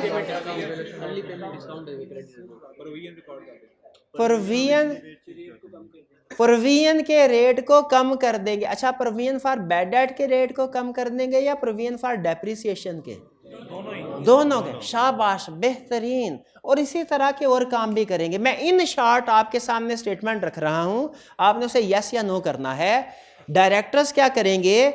वो फाइनेंशियल स्टेटमेंट्स का बेस्ट व्यू प्रेजेंट करवाने के लिए फाइनेंशियल स्टेटमेंट्स में हेरफेर करेंगे। फाइनेंशियल स्टेटमेंट्स में हेरफेर करें। कैसे करेंगे? वो जितने भी इनकम और एसेट्स हैं उनको ओवरस्टेट करेंगे, और जितने भी एक्सपेंसेस और लायबिलिटीज हैं उनको अंडरस्टेट करेंगे। बताइए बात ठीक है कि नहीं? अब अगर कोई आपसे पूछे फाइनेंशियल स्टेटमेंट्स में बेस्ट व्यू कैसे प्रेजेंट किया जाता है, सिंपल ये रूल सामने रखें, इनकम और एसेट्स को ओवरस्टेट करना है, एक्सपेंसिव लायबिलिटीज को अंडरस्टेट करना है। एक एक इनकम की एग्जांपल देके कहें सेल्स को ओवरस्टेट कर देंगे, अदर इनकम को ओवरस्टेट कर देंगे, कॉस्ट ऑफ सेल्स को अंडरस्टेट कर देंगे, एडवर्टीजमेंट एक्सपेंसेस को अंडरस्टेट कर देंगे, मार्केटिंग एक्सपेंसेस को अंडरस्टेट कर देंगे। जो इन्वेंट्री है अगर ऑब्सोलीट हो गई है इसे राइट डाउन नहीं करेंगे, फिक्स एसेट अगर इंपेयर हो गए हैं इंपेयरमेंट लॉस नहीं करेंगे, बल्कि डेप्रिसिएशन भी नहीं करेंगे। डेटर्स को ओवरस्टेट करेंगे, फेक डेटर भी रिकॉर्ड कर लेंगे, क्रेडिटर्स को अंडरस्टेट करेंगे, जेन्युइन क्रेडिटर्स भी रिकॉर्ड नहीं करेंगे, जेन्युइन क्रेडिटर्स भी रिकॉर्ड नहीं करेंगे, बल्कि ऐसा करेंगे जो एक्सपेंस हो रहे हैं उन्हें कैपिटलाइज करते जाएंगे। थोड़ा टेक्निकल लफ्ज इस्तेमाल कर रहा हूं, समझ आ रहा है? एक्सपेंस होंगे उनको कैपिटलाइज करते जाएंगे, होगा एक्सपेंस उसे एसेट में रिकॉर्ड करते जाएंगे, ऐसे लगेगा जैसे एसेट है। ये सारे स्ट्रेटजी और भी बहुत सी स्ट्रेटजीज हैं। इनसे क्या ट्रू एंड फेयर व्यू के बजाय बेस्ट व्यू प्रेजेंट होता है? बिल्कुल बेस्ट व्यू प्रेजेंट होता है। ठीक है, डायरेक्टर्स ने ये करना कर दिया शेयर होल्डर्स के साथ, ठीक है, और फिर बदले में इनकी जॉब भी पक्की और इनको 10% बोनस भी मिलता रहा। अब हुआ क्या, इनमें से कुछ डायरेक्टर्स का झगड़ा हो गया। एक डायरेक्टर ने किसी वजह से चुपके से शेयर होल्डर को फोन कर दिया, भैया आपके साथ ये सारी कार्रवाई हो रही है, असल में फाइनेंशियल स्टेटमेंट में कुछ और सिचुएशन है, एक्चुअल सिचुएशन कुछ और है, तो आपने जो करना है कर ले, मेरा काम था आपका इंफॉर्मेशन पहुंचाना, आगे आप जाने, आपका काम जाने। यहां तक रुक जाए, चेक पॉइंट। मुझे बताएं यहां तक लेक्चर की समझ आ रही है? पहले हमने देखा कंपनी फॉर्म ऑफ बिजनेस, क्योंकि हमारा ज्यादातर जो काम होगा ना कंपनी फॉर्म में होगा। सोल प्रोवाइडरशिप पार्टनरशिप के लिए थोड़े आप पढ़ रहे हैं, वो तो बर्दाश्त भी नहीं कर सकते हमारी सर्विसेज, जितना प्रॉफिट होगा उतनी उससे ज़्यादा हमारी फीस होगी। कंपनी फॉर्म ऑफ बिजनेस के लिए हम काम कर रहे होते हैं, कंपनी फॉर्म ऑफ बिजनेस के लिए। तो कंपनी फॉर्म ऑफ बिजनेस में बड़ा मसला कहाँ से आता है? Conflict, separation of ownership from management है। इस वजह से ओनर चाहते हैं ट्रू एंड फेयर व्यू मिले, डायरेक्टर्स चाहते हैं बेस्ट व्यू प्रेजेंट हो। स्ट्रक्चर मैंने आपके साथ शेयर कर दिया। अब यहाँ पे मसला आ गया, यहाँ पे अब ओनर्स हैं परेशान, शेयर होल्डर परेशान है, क्या करें? किसी ने उन्हें मशवरा दिया कि ऐसा करो, लोहे को लोहा काटता है, तो ये टेक्निकल बंदे हैं ना, तुम्हें सारे साथ टेक्निकल गेम खेल रहे हैं, क्यों ना तुम इनके लिए कोई एक्सपर्ट पर्सन अपॉइंट करो। तुम ऐसा करो कि ये एक्सपर्ट है, ठीक है, इनसे कहो कि एक एक्सपर्ट पर्सन मैंने ढूंढा है जो आप ही की तरह अकाउंटिंग का एक्सपर्ट है और ऑडिट का एक्सपर्ट है। फाइनेंशियल स्टेटमेंट्स जो आपने अकाउंटेबिलिटी की वजह से मुझे बना के देते हैं ना, ये भी उसका एक्सपर्ट है फाइनेंशियल स्टेटमेंट्स का। आइंदा आपने क्या करना है, डायरेक्टली मुझे फाइनेंशियल स्टेटमेंट्स बना के नहीं देनी। आइंदा आपने फाइनेंशियल स्टेटमेंट्स बना के पहले भेजनी है, ये गौर से तवज्जो इधर, पहले फाइनेंशियल स्टेटमेंट्स बना के देनी है ऑडिटर को, या जिसे एश्योरेंस प्रोवाइडर भी कहते हैं, और फिर एश्योरेंस प्रोवाइडर चेक करेगा फाइनेंशियल स्टेटमेंट्स ठीक हैं कि गलत, और मुझे एक रिपोर्ट देगा। उस रिपोर्ट में और भी चीज़ें फॉर्मेलिटी के तौर पे लिखी होंगी, लेकिन सबसे अहम चीज़ जो लिखी होगी वो ये होगी कि क्या फाइनेंशियल स्टेटमेंट सही हैं या के गलत हैं, क्या फाइनेंस सही है या के गलत है। भाई बात समझ आ रही है? भाई दो सिचुएशन होगी आपके सामने। पहले डायरेक्टर्स फाइनेंशियल स्टेटमेंट्स प्रिपेयर करके सीधा शेयर होल्डर को देते थे, अब दूसरी सिचुएशन आ गई, क्या डायरेक्टर्स फाइनेंशियल स्टेटमेंट्स प्रिपेयर करके पहले इस एक्सपर्ट बंदे थर्ड पार्टी को दे रहे हैं। थर्ड पार्टी जिसको ऑडिटर भी कह सकते हैं, इंश्योरेंस प्रोवाइडर भी, मैं ऑडिटर कह रहा हूं, कभी कभी इंश्योरेंस प्रोवाइडर भी कह दूंगा, ऑडिटर को देते हैं फाइनेंशियल स्टेटमेंट्स, डायरेक्टर प्रिपेयर करके ऑडिटर को देते हैं, ऑडिटर उनको चेक करके एक रिपोर्ट देता है शेयर होल्डर्स को। उस रिपोर्ट में क्या लिखा होता है कि ये फाइनेंशियल स्टेटमेंट्स ठीक हैं या गलत हैं, इनमें कोई गड़बड़ है। फाइनेंशियल क्या लिखा था, फाइनेंशियल स्टेटमेंट्स ठीक है या इनमें कोई गड़बड़ है। भाई ये बात समझ आ गई। अच्छा, यहाँ पे छोटे छोटे कंसेप्ट ऐड कर रहा हूँ, छोटे छोटे कंसेप्ट। केस स्टडी में कुछ अल्फाज इस्तेमाल होते हैं तो वो आपको पता होने चाहिए। जो फाइनेंशियल स्टेटमेंट्स ऑडिट से पहले डायरेक्टर्स बना के ऑडिटर को देते हैं उन्हें कहते हैं ड्राफ्ट फाइनेंशियल स्टेटमेंट। ऑडिट से पहले जो फाइनेंशियल स्टेटमेंट होती है उन्हें कहते हैं ड्राफ्ट फाइनेंशियल स्टेटमेंट, और ऑडिट होने के बाद जो फाइनेंशियल स्टेटमेंट्स होती हैं ऑडिटेड फाइनेंशियल स्टेटमेंट्स। तो ड्राफ्ट फाइनेंशियल स्टेटमेंट्स और ऑडिटेड फाइनेंशियल स्टेटमेंट में क्या फर्क है? Draft before audit, audited financial statements after audit. तो खुद बताइए, सवाल पूछ रहा हूँ, सही जवाब दिया इसका मतलब सब्जेक्ट की समझ लग रही है। बताइए शेयर होल्डर्स के लिए कौन सी फाइनेंशियल स्टेटमेंट्स मोर रिलायबल हैं? ऑडिटेड फाइनेंशियल स्टेटमेंट्स बेहतरीन ऑडिटेड फाइनेंशियल रिलायबल है। ठीक है, तो ये ड्राफ्ट फाइनेंशियल, इसके साथ ड्राफ्ट लिखना चाहें लिख सकते हैं। अच्छा, दूसरी चीज, ऑडिटर जो रिपोर्ट शेयर होल्डर को देता है उसे कहते हैं ऑडिटर रिपोर्ट। ऑडिटर जो रिपोर्ट शेयर होल्डर को देता है उसे डायरेक्टर्स रिपोर्ट नहीं कहते, उसे क्या कहते हैं? Auditors report. उसमें दो ही बातें होंगी, या तो गुड न्यूज होगी या बैड न्यूज होगी। या तो लिखा होगा फाइनेंशियल स्टेटमेंट्स ठीक हैं, या लिखा होगा फाइनेंशियल स्टेटमेंट्स गलत है। अगर तो लिखा हो ना फाइनेंशियल स्टेटमेंट्स ठीक हैं, ऐसी रिपोर्ट को हम कहते हैं अनमोडिफाइड रिपोर्ट। यानी रिपोर्ट की दो टाइप्स हो सकती हैं, रिपोर्ट की दो टाइप्स हो सकती है। एक अनमोडिफाइड रिपोर्ट, क्या? Unmodified report. जब ऑडिटर अपनी रिपोर्ट में ये लिखे ना फाइनेंशियल स्टेटमेंट्स ठीक हैं, इसे कहते हैं अनमोडिफाइड रिपोर्ट। और अगर ऑडिटर अपनी रिपोर्ट में लिखे फाइनेंशियल स्टेटमेंट्स में कोई गड़बड़ है, इसे कहते हैं मॉडिफाइड रिपोर्ट। इसे क्या कहते हैं? Modified report. तो बताइए कौन सी रिपोर्ट शेयर होल्डर को मिलेगी तो वो खुश होंगे? Unmodified report. और कौन सी रिपोर्ट मिलेगी तो वो टेंशन में आ जाएंगे? Modified report. भाई बात समझ आ गई? अनमोडिफाइड रिपोर्ट और मॉडिफाइड रिपोर्ट फर्क समझ आ गया? Draft financial statement, audited financial statement फर्क समझ आ गया?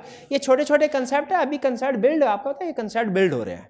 ठीक है, लेकिन हम कोशिश करते हैं स्टोरी की शक्ल में कंसेप्ट बिल्ड हो ताकि समझ भी आती रहे, और ये स्टोरी आगे इसी तरीके से चलेंगे। चलिए, अच्छा मुझे 2-3 सवालों के जवाब दीजिए, फिर इसके बाद हमारा 50% लेक्चर कंप्लीट हो गया। सिर्फ 2-3 सवालों के जवाब एंड पे। पहला सवाल, मुझे ये बताइए एक ऑडिट में कितनी पार्टीज होती हैं? ऑडिट एंगेजमेंट में कितनी पार्टीज होती हैं? 2, 3 के 4? 3। शाबाश। कौन कौन सी? Shareholder, directors, auditor. अच्छा, शेयर होल्डर क्या करता है? वो डायरेक्टर्स को अपॉइंट करता है, वो ऑडिटर को अपॉइंट करता है। डायरेक्टर की जिम्मेदारी क्या है? फाइनेंशियल स्टेटमेंट प्रिपेयर करना। ऑडिटर की जिम्मेदारी क्या है? फाइनेंशियल स्टेटमेंट्स चेक करना, वेरीफाई करना। इसकी जिम्मेदारी प्रिपेयर करना है, इसकी जिम्मेदारी वेरीफाई करना है। ACCA का क्वेश्चन था, उसमें उसने रिपोर्ट के अंदर कहा गलतियां निकालो, उसके अंदर लिख दिया auditor shall prepare financial statement. Auditor shall prepare, हमने कहा ये तो हम पहले लेक्चर में पढ़ लेते हैं कि मैनेजमेंट की रिस्पॉन्सिबिलिटी है, डायरेक्टर की रिस्पॉन्सिबिलिटी है फाइनेंशियल स्टेटमेंट प्रिपेयर करना, ऑडिटर की नहीं है। ऑडिटर की रिस्पॉन्सिबिलिटी क्या है? फाइनेंशियल वेरीफाई करना। अच्छा बताइए, फिर 3 पार्टीज हो गई, इसका रोल क्लियर होगा, इसका रोल क्लियर होगा। अच्छा मुझे बताइए, अगर फाइनेंशियल स्टेटमेंट्स को चेक करते हुए कोई मिस स्टेटमेंट नजर आ जाए, क्या नजर आ जाए? ऑडिटर को, अच्छा तो थोड़ा प्रैक्टिकली सोचना है, प्रैक्टिकली ऑडिटर को क्या करना चाहिए? फौरन रिपोर्ट मॉडिफाइड करके शेयर होल्डर को दे देनी चाहिए, यहाँ के पहले मैनेजमेंट को एक मौका देना चाहिए, उसे रिकमेंड करना चाहिए कि सर ये इसमें कुछ मिस स्टेटमेंट है, इसको ठीक कर लें। बताइए क्या करना चाहिए, फ़ौरन बता। पहले ना जैसे हम वार्निंग देते हैं, भाई आखिरी वार्निंग है, अब भी ठीक हो जाओ, अब भी पढ़ना शुरू कर दो, पास हो जाओगे, वरना आई के आपने मॉडिफाइड रिपोर्ट दे देनी है, हैं भाई, पहले समझाते रहना चाहिए ना। तो याद रखिए, प्रैक्टिकली ऑडिटर जब फाइनेंशियल स्टेटमेंट की वेरिफिकेशन कर रहा होता है, तो जब कोई मिस स्टेटमेंट सामने नजर आती है, वो क्या करता है, पहले मैनेजमेंट को कहता है इसको ठीक कर लो।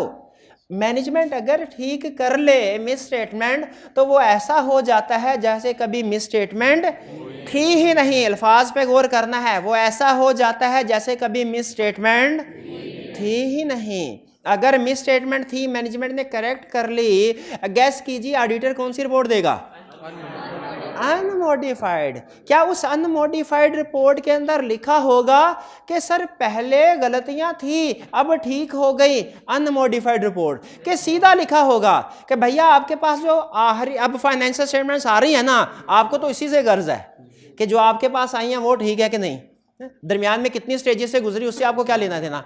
तो मुझे बताइए, क्या जो मिस स्टेटमेंट्स करेक्ट हो गई वो ऑडिट रिपोर्ट में आनी चाहिए कि नहीं आनी चाहिए, नहीं आनी चाहिए। इस बात पे कायम रहिएगा, है इस बात पे कायम। जैसे होता है ना, हमसे कभी गुनाह, इंसान है ना, हो ही जाते हैं, इंसान है हो ही जाते हैं गुनाह, लेकिन उसके बाद जब माफ़ी मांग ले, तौबा कर लें, तो वो ऐसे हो जाता है जैसे कभी गुनाह किया ही नहीं था। अब बल्कि जिसने ज़्यादा गुनाह किए होते हैं वो फ़ायदे में रह जाता है। वो कैसे, उल्टा गुनाह नेकियों में बदल जाते हैं। भाई ऑडिट थोड़ी है, इधर ऑडिटिंग स्टैंडर्ड थोड़ी अप्लाई होंगे, इधर तो अल्लाह ताला के स्कूल अप्लाई होंगे। तो लेकिन बहरहाल ऑडिटिंग स्टैंडर्ड पे चलते हैं। ऑडिटिंग स्टैंडर्ड क्या कहते हैं, अगर फाइनेंशियल स्टेटमेंट मिस स्टेटमेंट सामने आई, ऑडिटर ने मैनेजमेंट को इन्फॉर्म कर दिया, मैनेजमेंट अच्छी थी, उसने ठीक कर लिया, तो वो फाइनेंशियल स्टेटमेंट ऐसी हो जाती है जैसे कभी मिस स्टेटमेंट थी ही नहीं। ऑडिटर अनमोडिफाइड रिपोर्ट देगा। हाँ, लेकिन अगर ऑडिटर ने फाइनेंशियल स्टेटमेंट में मिस स्टेटमेंट ढूंढी, मैनेजमेंट से कहा इसको ठीक कर लो, मैनेजमेंट ने कहा हम तो नहीं करने के, फिर ऑडिटर क्या करेगा, मॉडिफाइड रिपोर्ट देगा। शाबाश, फिर बोले अल्फाज सब लफ्ज़ सुन के मुझे अच्छा लगा, अच्छा कानों को भला लगा, फिर कौन सी रिपोर्ट देगा, ये टेक्निकल लफ्ज़ हैं। जैसे जैसे टेक्निकल लफ्ज़ के साथ आप कंफर्टेबल होते जाएंगे, मुझे पता चलता जाएगा ऑडिट अंदर उतर है, तो मॉडिफाइड रिपोर्ट देगा। अच्छा बताइए, मुश्किल सवाल पूछता हूँ, अब आप जवाब देना शुरू करें, सवाल भी मुश्किल होते जाएंगे। मॉडिफाइड रिपोर्ट में क्या ऑडिटर को सिर्फ ये बता देना चाहिए कि फाइनेंशियल स्टेटमेंट में गड़बड़ है, कि वो गड़बड़ भी बतानी चाहिए क्या है?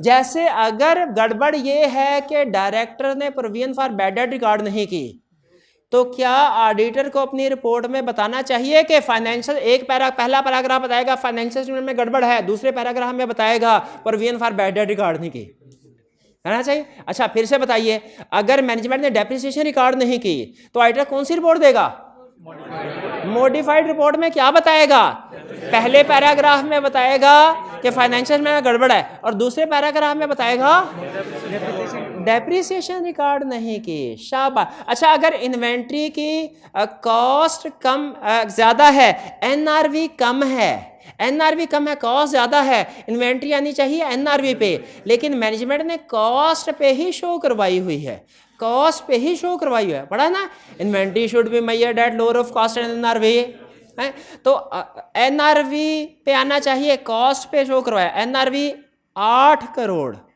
कॉस्ट 10 करोड़, शो 10 करोड़ पे करवाया, ऑडिटर को कौन सी रिपोर्ट देनी चाहिए, मॉडिफाइड। और फिर रिपोर्ट में क्या बताना चाहिए, पहले पैराग्राफ में बताएगा गड़बड़ है, और दूसरे पैराग्राफ में बताएगा इन्वेंट्री को लोअर ऑफ कॉस्ट एनआरवी पे नहीं लिखा। ये शाबाश, ये असूल समझ आ गया आपको।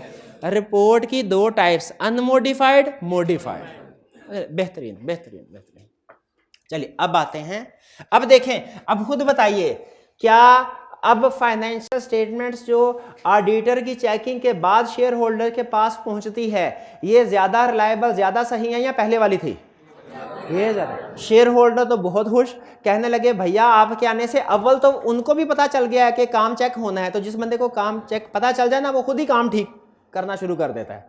तो लेकिन फिर भी कुछ ना कुछ लोग कोशिश करते रहते हैं, फिर भी जब पुलिस वाले नहीं होते थे चोरी डकैती ज्यादा होती थी, तो पुलिस वाले हैं तो क्या चोरी डकैती खत्म हो गई है? नहीं, खत्म नहीं हुई, लेकिन कम हो गई है किसी हद तक, ठीक है, कम हो गई। तो इसीलिए अभी भी डायरेक्टर्स वगैरह कोशिश करते हैं कभी कभी, लेकिन अगर कोई मिसस्टेटमेंट कर भी ले तो फिर ऑडिटर क्या करता है, उनको डिटेक्ट कर लेता है। तो अब ये ज्यादा अच्छा। अब शेयर होल्डर्स बड़े खुश, इतना खुश हुए उन्होंने दूसरे अपने दोस्तों को भी कहना शुरू कर दिया, ए भाई तुम लोगों की मैनेजमेंट चाहे अच्छी है या तुम लोगों को सब गुड है की रिपोर्ट दे रही है, फिर भी मेरी मानो ऑडिट करवा लो। एक बहुत ही अच्छा फरिश्ता सिफ्त इंसान है, उसको कहते हैं ऑडिटर, एश्योरेंस प्रोवाइडर। वो बड़े काम का है, वो मैनेजमेंट डायरेक्टर्स की जो फाइनेंशियल में गलतियां होती हैं उनको आइडेंटिफाई कर लेता है। फाइनेंशियल स्टेटमेंट्स अब ज़्यादा क्रेडिबल, ज़्यादा रिलायबल हैं पहले की निस्बत। तो तुम लोग भी इसको पॉइंट कर लो, थोड़ी सी फीस ज़रूर लेगा लेकिन काम बहुत अच्छा करेगा। आहिस्ता आहिस्ता ये ऑडिटर्स की मशहूरी होना शुरू हो गई और इससे हमारा प्रोफेशन फिर ग्रो करना शुरू हुआ, और अब ग्रो करते करते इस पॉइंट पे पहुंच गया है कि पाकिस्तान समेत तकरीबन पूरी दुनिया में अब ये एक लीगल रिक्वायरमेंट बन चुकी है कि जो बड़ी बड़ी कंपनीज हैं वो जब कभी अपनी फाइनेंशियल स्टेटमेंट शेयर होल्डर को भेजेंगी, पहले ऑडिट करवाएंगी फिर भेजेंगी, उसके बगैर नहीं भेजेंगी। यही कंसेप्ट आपने कैफ 7 में भी पढ़ा होगा, लेकिन चूंकि मैंने यहाँ पे पढ़ाना था इसलिए आपको बता दिया कि क्या अब लीगल रिक्वायरमेंट है पाकिस्तान समेत दुनिया के तकरीबन हर कंट्री में कि जितनी भी बड़ी बड़ी कंपनीज हैं वो जब फाइनेंशियल स्टेटमेंट्स प्रिपेयर करेंगी पहले ऑडिट कराएंगी फिर भेजेंगी, वरना नहीं भेजेंगी। आप एग्री करते हैं इस रिक्वायरमेंट से? तो जो चीज रिक्वायर्ड बाय लॉ हो उसे कहते हैं स्टैट्यूटरी, जो चीज रिक्वायर्ड बाय लॉ हो उसे क्या कहते हैं? स्टैट्यूटरी। तो अब ऑडिट रिक्वायर्ड बाय लॉ है, स्टैट्यूटरी, लेकिन हर बिजनेस ऑर्गेनाइजेशन का नहीं। किसका? बड़ी बड़ी कंपनीज का। लेकिन इसके जो चीज अच्छी फायदेमंद हो ना, वो रिक्वायर्ड ना भी हो तो लोग फिर भी उसको ऑप्ट कर लेते हैं। रिक्वायर्ड ना भी हो लोग फिर भी उसको ऑप्ट कर लेते हैं, ठीक है। तो इसीलिए कुछ ऑर्गेनाइजेशंस ऐसी हैं जिनका ऑडिट स्टैट्यूटरी ऑडिट रिक्वायर्ड नहीं भी है, वो फिर भी ऑडिट करवा लेती हैं। जिनका ऑडिट रिक्वायर्ड नहीं भी है, क्या कोई ऐसी ऑर्गेनाइजेशन है जिनका ऑडिट रिक्वायर्ड नहीं है? बिल्कुल है ना। सोल प्रोप्राइटरशिप ऑडिट रिक्वायर्ड नहीं है, पार्टनरशिप ऑडिट रिक्वायर्ड नहीं है। स्मॉल कंपनीज जिनका पेड अप कैपिटल 1 मिलियन से कम है, ऑडिट रिक्वायर्ड नहीं है। Not for profit organisation audit required नहीं है। छोटी मोटी सोसाइटीज, क्लब्स वगैरह छोटे मोटे ऑडिट रिक्वायर्ड नहीं है, लेकिन वो भी ऑडिट करवा लेते हैं। क्यों? क्योंकि ऑडिट ये अच्छी चीज है, इसके फायदे हैं। तो हमने एक पार्टनरशिप वाला गुजरा था बंदा, हमने उसको रोका, हमने कहा भाई तुम पागल हो? उसने कहा नहीं। हमने कहा कंपनीज जो बड़ी बड़ी है ना उनके लिए तो ऑडिट इसलिए करवाते हैं, रिक्वायर्ड बाय लॉ है स्टैट्यूटरी ऑडिट। तुम्हारे ऊपर तो लीगल रिक्वायरमेंट है ही नहीं, तुम क्यों ऑडिट करवा रहे हो? तुम भी ऑडिट करवा रहे, मैंने सुना है तुमने भी ऑडिट करवाया। उन्होंने कहा हाँ मैंने भी करवाया है, वो नॉन स्टैट्यूटरी ऑडिट है। पार्टनरशिप वाले ने क्या बोला? मैंने भी ऑडिट करवाया है। वो कौन सा है? नॉन स्टैट्यूटरी होगा ना, क्योंकि स्टैट्यूटरी तो वो होता है जो रिक्वायर्ड बाय लॉ। लेकिन नॉन स्टैट्यूटरी ऑडिट करवाया है क्योंकि इसके फायदे बहुत हैं। हमने कहा फायदे बहुत है तो बताओ कौन से फायदे हैं? उसने कहा लो सुनो फिर फायदे। पहला फायदा ये है कि ऑडिट करवाने से फाइनेंशियल स्टेटमेंट्स में most of misstatements are identified. Most of misstatements are identified. Agree करते हैं? एग्री करते हैं? हाँ, यहाँ पे एक बहुत बड़ा कंसेप्ट छुपा हुआ है, नोट कीजिए। Most of the misstatements are identified बोला है, ऑल मिसस्टेटमेंट्स नहीं बोला। ऑल मिसस्टेटमेंट्स नहीं बोला। एक एग्जांपल सुनिए, रियल केस। क्लाइंट का ऑडिट करने के लिए गए हम, उनका बिजनेस था करोड़ों का, बल्कि उससे भी ज्यादा का। तो उधर हमें ना ऑडिट चेकिंग करते हुए अच्छा ऑडिटर कभी भी अफसर बन के नहीं रहता, वो घूमता फिरता रहता है। एविडेंस हमने इकट्ठा करना होता है, इन्फॉर्मेशन इकट्ठी करनी होती है। तो हमने हर बंदे से इन्फॉर्मेशन, जैसे कोई समझ लीजिए कोई कत्ल की तफ्तीश हो रही होती है ना, तो उसमें कोई कहीं से भी एविडेंस मिल सकता है, कभी हमसाये से, कभी चौकीदार से, कभी घर के छोटे से, कभी बच्चों से भी, कभी बड़ों से भी, कहीं से भी एविडेंस मिल सकता है ना। तो हर एक से इन्वेस्टिगेशन होती है। तो हमारी भी कोशिश होती है कि हम सिर्फ अफसर बन के सीएफओ सीईओ के पास ना बैठा करें, मैनेजर अकाउंट के पास ना बैठे करें, बल्कि जो लो स्टाफ होता है उनसे भी एविडेंस लेने की कोशिश करते हैं। तो मैं एक दफ़ा ड्राइवर के पास बैठा, चाय पी रहा, उसके साथ हेलो है, गपशप लगी, बड़ी काम की बात बताते। ड्राइवर कहता है साहब जी क्या करते हैं आप? थोड़ा सा फैब्रिकेशन, देखिए जो भी आपको एग्जाम्पल क्लास में बताऊंगा ना, थोड़ा सा फैब्रिकेशन, बेसिक फैक्ट्स ट्रू होंगे, थोड़ा सा फैब्रिकेशन इंटरेस्ट के लिए करनी पड़ती है, तो वो मैं कर दिया करूँगा, हमेशा हर केस स्टडी में ऐसे होगा। तो चाय पी रहे, ड्राइवर ने पूछा सर जी क्या करते हैं आप? मैंने कहा जी ऑडिट करते हैं। ऑडिट क्या होता है? मैंने कहा हम चेक करते हैं कि कहीं कंपनी में कोई गड़बड़ तो ना हो रही हो। कहता है सर आप लोग कुछ भी नहीं करते, मुझे पता चल गया। मैंने कहा कैसे कुछ भी नहीं करते? कहता है सर मैंने फ्रॉड किया है, मुझे आज तक कोई पकड़ ही नहीं सका। मेरे कान खड़े, मैंने कहा फ्रॉड किया? मैंने कहा हम तो भाई हैं ना, अब इकट्ठे चाय पी रहे हैं, अब बताए कैसे फ्रॉड किया? उसने कहा साहब जी होता पता है क्या है, अब मुझे जो अफसर है ना हमारा, वो कहता है जाओ 500 का पेट्रोल भरवा के लाओ गाड़ी में। मैं 450 का पेट्रोल भरवाता हूँ, 50 रुपये अपने पास रख के 500 की रसीद बनवाता हूँ, आज तक मुझे कोई पकड़ ही नहीं सका। मैंने कहा शाबाश आपके 50 रुपये के फ्रॉड पे हैं। कंपनी का करोड़ों का प्रॉफिट है, मुझे बताइए कि क्या हमें एज ऑडिटर एक एक रुपये की चेकिंग करनी चाहिए? कि अगर करोड़ों का प्रॉफिट है तो लाखों हजारों तक चेकिंग करनी चाहिए। छोटी मोटी चीजों की परवाह नहीं करनी चाहिए, कि छोटी मोटी चीजों की भी परवाह करनी चाहिए? भाई एग्री करते हैं नहीं करनी चाहिए है? तो इसीलिए हम कहते हैं हम most of the miss statements को आइडेंटिफाई करते हैं। ये 40-50 वाली मिस स्टेटमेंट है, ये हम आइडेंटिफाई नहीं करते। तो अगर कभी कोई कहे ना आपसे, केस स्टडी में कह दे auditor identifies all misstatement, आपने रुक के कहना नहीं, auditor identifies most of the misstatement. यानी हम छोटी छोटी मिस स्टेटमेंट्स को नहीं, बड़ी बड़ी major significant material misstatement को डिटेक्ट करते हैं, रियल मिस स्टेटमेंट को डिटेक्ट करते हैं।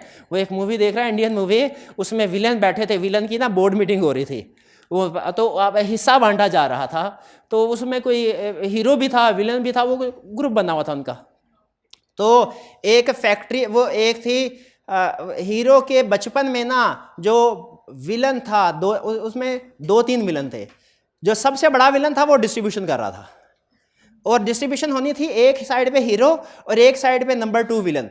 नंबर 2 विलन ने ना बचपन में हीरो के बाप का जो आबाई घर था ना वो छीना हुआ था। हीरो ने कहा मुझे हिस्से में कुछ भी नहीं चाहिए, मुझे सिर्फ वो घर चाहिए मेरे बाप का।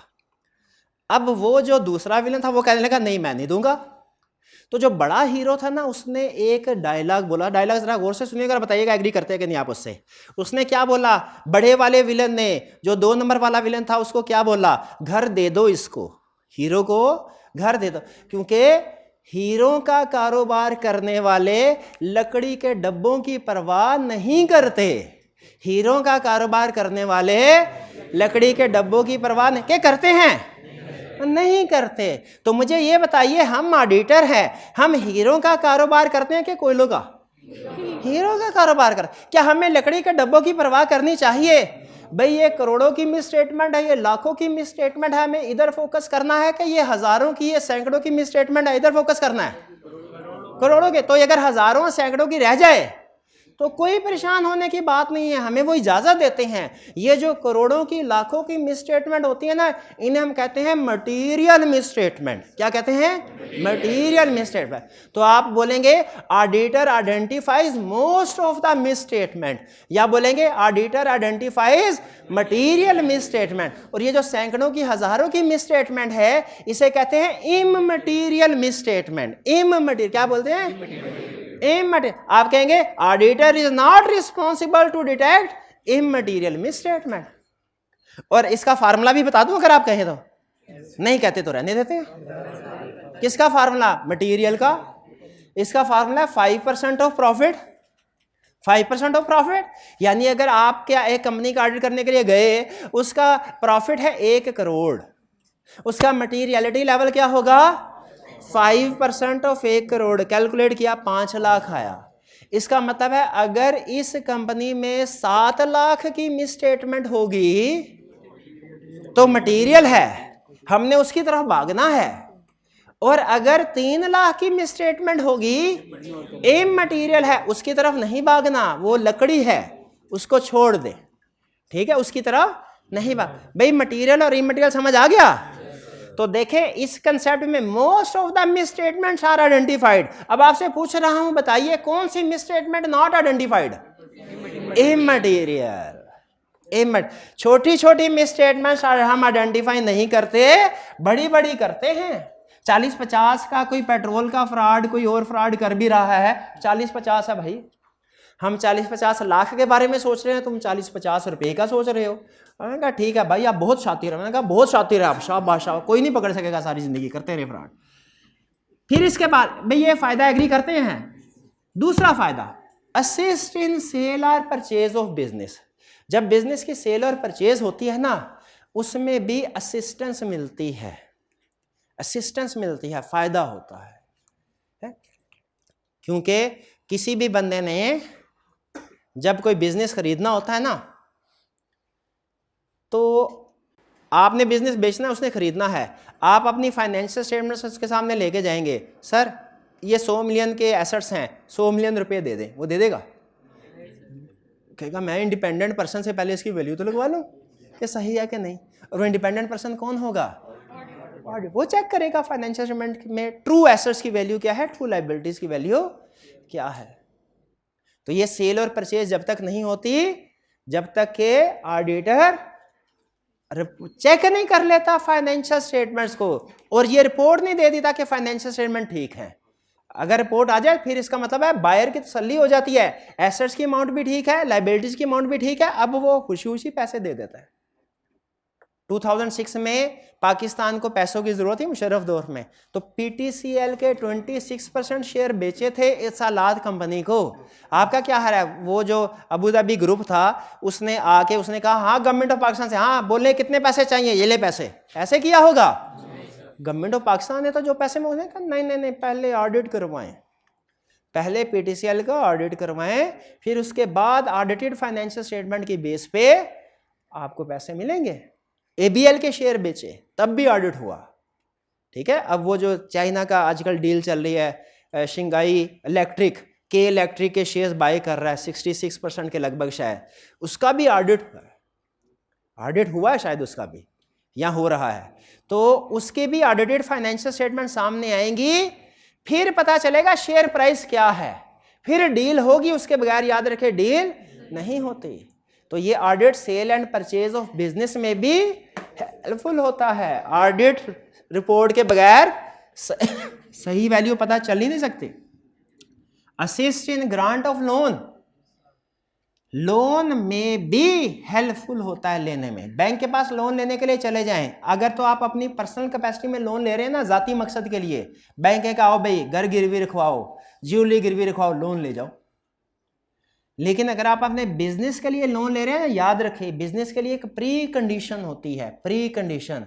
क्या आप बिजनेस के लिए लोन लेना है ना, उस बिजनेस की फाइनेंशियल स्टेटमेंट्स का ऑडिट करवा के लाएं, फिर लोन मिलेगा, वरना लोन नहीं मिलेगा। क्योंकि बैंक कहता है मुझे तो भी तो पता चले ट्रू फिगर क्या है। ऐसा तो नहीं एसेट्स आपके हैं 10 लाख के और आपने 25 लाख के शो करवा दिए हैं और मुझसे 20 लाख का लोन ले लिया, डिफॉल्ट करके बैंक तो गया, क्योंकि एसेट बेच के 10 लाख ही आएंगे। तो बैंक को भी डर होता है कि कहीं एसेट्स को बढ़ा चढ़ा के हाई लोन ना ले जाए कोई मेरे से। वो क्या करता है बैंक, ऑडिट करो। तो sale and purchase of business में भी यूजफुल है ऑडिट। इतने फायदे हैं ऑडिट के, और लोन लेना हो फिर भी ऑडिट।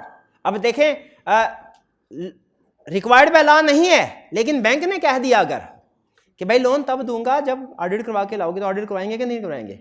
ये ऑडिट स्टैट्यूटरी होगा कि नॉन स्टैट्यूटरी? बैंक कह रहा है कर, बैंक रिक्वायर कर रहा है, लॉ नहीं रिक्वायर कर रहा, नॉन स्टैट्यूटरी। फिर कंफर्म हो जाता है ऑडिट से कि मैनेजमेंट अपनी statutory and non statutory duties पूरी कर रही है कि नहीं कर रही। क्योंकि मैनेजमेंट ने के और डायरेक्टर्स के ऊपर कुछ जिम्मेदारियां होती हैं लॉ ने लगाई होती हैं, कुछ जिम्मेदारियां होती हैं शेयर होल्डर ने लगाई होती हैं। जो लॉ ने जिम्मेदारियां लगाई होती हैं वो स्टैट्यूटरी ड्यूटीज होती हैं, जो शेयर होल्डर ने लगाई होती हैं नॉन स्टैट्यूटरी होती है। ऑडिट के दौरान में दोनों पता चल जाता है पूरी हो रही है कि नहीं। जैसे कंपनी लॉ में एक जगह लिखा हुआ है कि मैनेजमेंट की जिम्मेदारी है उसने proper books of accounts maintain करनी है, और बताते हैं प्रॉपर बुक्स ऑफ अकाउंट में कैश बुक है, सेल्स का रिकॉर्ड, परचेज का रिकॉर्ड, एसेट्स का रिकॉर्ड, मैन्युफैक्चरिंग रिकॉर्ड है। तो बताइए ऑडिट के दौरान में ये सारे रिकॉर्ड भी चेक हो जाते हैं कि नहीं हो जाते? बिल्कुल हो जाते हैं। तो कंफर्म, ऑडिट से कंफर्म हो जाता है मैनेजमेंट अपनी स्टैट्यूटरी और नॉन स्टैट्यूटरी ड्यूटीज को पूरा कर रही है कि नहीं कर रही। और लास्ट, और इस कंसेप्ट से ही आगे एक बड़ा कंसेप्ट निकल रहा है, वो क्या कि आइडेंटिफाई, इससे ऑडिट से वीकनेसेस ऑफ इंटरनल कंट्रोल भी आइडेंटिफाई हो जाती हैं। क्या हो जाता है? अब ये इंटरनल कंट्रोल क्या होता है? पूछे इंटरनल कंट्रोल क्या होता है? इंटरनल कंट्रोल क्या होता है? अच्छा अभी बताते हैं, लेकिन यहाँ पे चेक पॉइंट, यहाँ पे रुक के पहले बताइए अभी तक के लेक्चर में कोई चीज समझ में ना आई हो तो पूछ ले, शाबाश पूछ ले। जी पूछिए।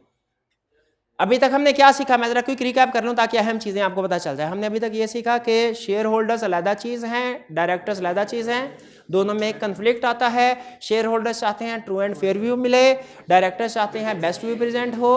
अच्छा, शेयर होल्डर और डायरेक्टर का रिलेशनशिप 3 अल्फाज में एक्सप्लेन कर सकते हैं हम, स्टीवर्डशिप, एजेंट, अकाउंटेबल। स्टीवर्डशिप का मतलब है कि शेयर होल्डर के प्रॉपर्टी डायरेक्टर्स मैनेज कर रहे हैं, एजेंट का मतलब है डायरेक्टर्स एजेंट है, शेयर होल्डर्स के उनकी इंस्ट्रक्शन उनके इंटरेस्ट में काम करते हैं। अकाउंटेबिलिटी का मतलब यह है कि डायरेक्टर्स अपने एक्शन के लिए अकाउंटेबल हैं शेयर होल्डर्स को, और वो इस अकाउंटेबिलिटी को कैसे पूरा करते हैं?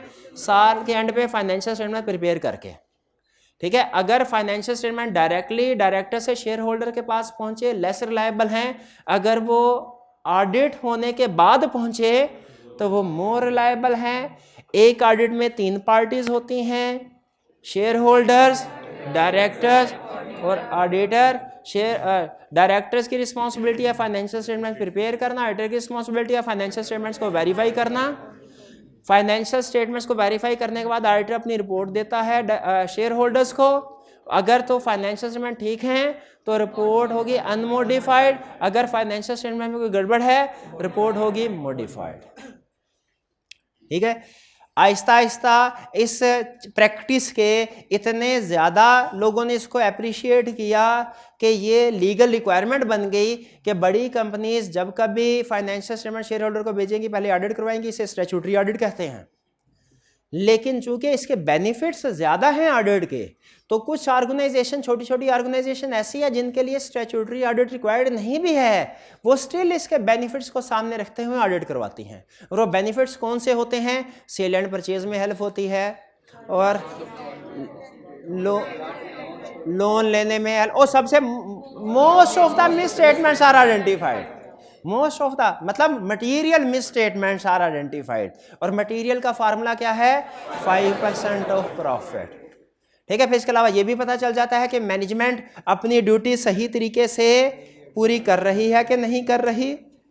ठीक है, अपनी स्टैट्यूटरी और नॉन स्टैट्यूटरी ड्यूटीज, और वीकनेसेस इंटरनल कंट्रोल्स भी आइडेंटिफाई हो गए। देखिए अभी जितने मैंने चीज़ें बोली अगर वो आपने समझ लिया ना तो बाकी चाहे कुछ भी समझ नहीं आया कोई प्रॉब्लम नहीं, हक अदा हो गया है।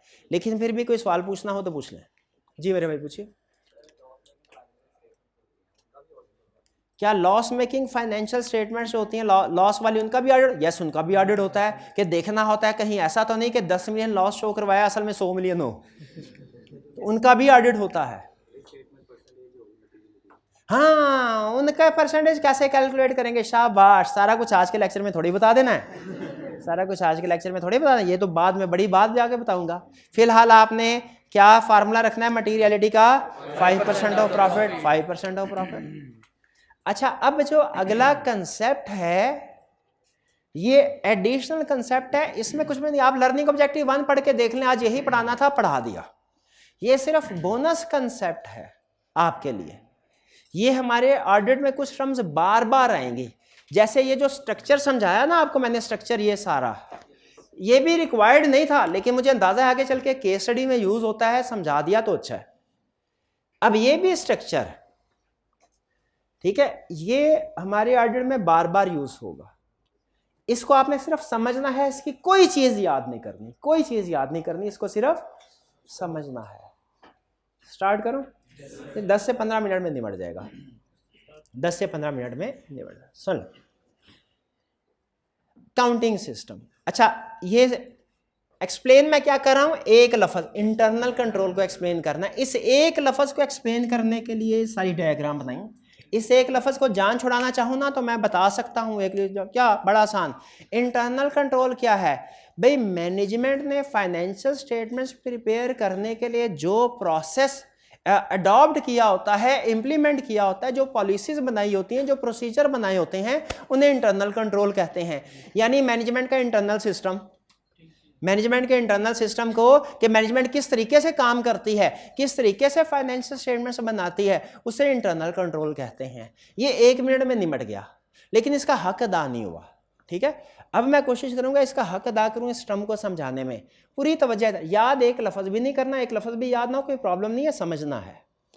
मुझे बताइए, आपने इससे पहले कभी आईटी अगर पढ़ी हो तो शायद ये पढ़ा हो कि सिस्टम्स होते हैं, सिस्टम के डिफरेंट स्टेजेस होती हैं। अमूमी तौर पे 3 स्टेजेस होती हैं, इनपुट, प्रोसेसिंग, आउट। ऐसा ही है, दुनिया के हर सिस्टम के 3 स्टेजेस हैं, इनपुट, प्रोसेसिंग, आउटपुट। उसी तरह जो हमारा अकाउंटिंग सिस्टम है, अकाउंटिंग सिस्टम कौन सा होता है? ऐसा सिस्टम जिससे गुजर के फाइनेंशियल स्टेटमेंट्स बनती हैं। फाइनेंशियल स्टेटमेंट्स बनाने का जो सिस्टम है उसे बोलते हैं अकाउंटिंग सिस्टम। अकाउंटिंग सिस्टम के भी 3 फेजेस हैं, 3 हिस्से हैं, एक इनपुट, एक प्रोसेसिंग, एक आउटपुट। अकाउंटिंग सिस्टम के कितने हिस्से हैं? Input, processing, output. आउटपुट क्या है वाला गैस कीजिए? Financial statements. तो इसको रहने दें, ये ओके, फाइनेंशियल स्टेटमेंट।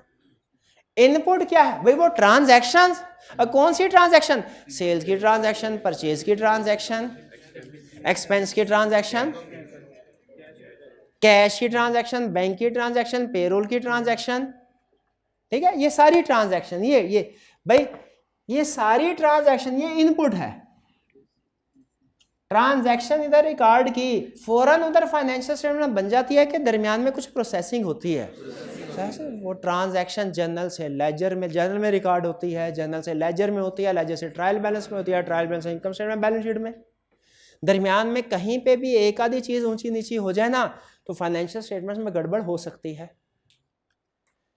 ठीक है, तो वो सारा जो दरमियान का सिस्टम है जिससे गुजर के ट्रांजैक्शंस फाइनेंशियल स्टेटमेंट की शक्ल अख्तियार करती हैं, उन्हें हम कहते हैं इंटरनल कंट्रोल। प्रोसेसिंग स्टेज यानी वो पॉलिसीज एंड प्रोसीजर जिससे गुजर के ट्रांजैक्शंस फाइनेंशियल स्टेटमेंट्स में कन्वर्ट होती हैं, उन्हें क्या कहते हैं? Internal control. ठीक है, जैसे जो एक परचेज की ट्रांजैक्शन है ना, प्रैक्टिकली तो आपको ऐसे बता दिया परचेज गुड्स परचेज, आप कहते हैं परचेज डेबिट कैश क्रेडिट, ये एंट्री बढ़िया खत्म। प्रैक्टिस में इतना आसान नहीं होता, बल्कि और भी बहुत सी चीज़। परचेज करने से पहले मार्केट में कम से कम 3 लोगों से कोटेशंस लेते हैं ताकि अच्छी क्वालिटी की चीज़ मिले और सस्ती चीज़ मिले। जब ये एक सिस्टम की एग्जांपल है। जब चीज़ें गोदाम में आती हैं तो चीज़ें वेंडर से रिसीव करने से पहले खोल के चेक किया जाता है भाई जो ऑर्डर किया था वही चीज़ें, क्वांटिटी वही है, क्वालिटी वही है। ये भी एक इंटरनल कंट्रोल सिस्टम है, ये भी एक इंटरनल कंट्रोल सिस्टम है, गिन के रखा जाता है। ठीक है, मुझे बताइए अगर ये चेकिंग ना हो तो पुअर क्वालिटी की चीज़ें भी आ सकती हैं। अगर आप कोटेशंस कॉल ना करें तो हो सकता है महंगी चीज़ें खरीद लें। इसी तरह सेल्स में है कि जब आपने चीज़ें किसी को सेल करनी है ना, आपसे कहा जाए goods sold on credit, accountant है, आप कहते हैं डेटर्स डेबिट सेल्स क्रेडिट। लेकिन प्रैक्टिस में क्रेडिट सेल करने से पहले उस डेटर की इन्वेस्टिगेशन की जाती है, वो पैसे देने के काबिल है कि नहीं है।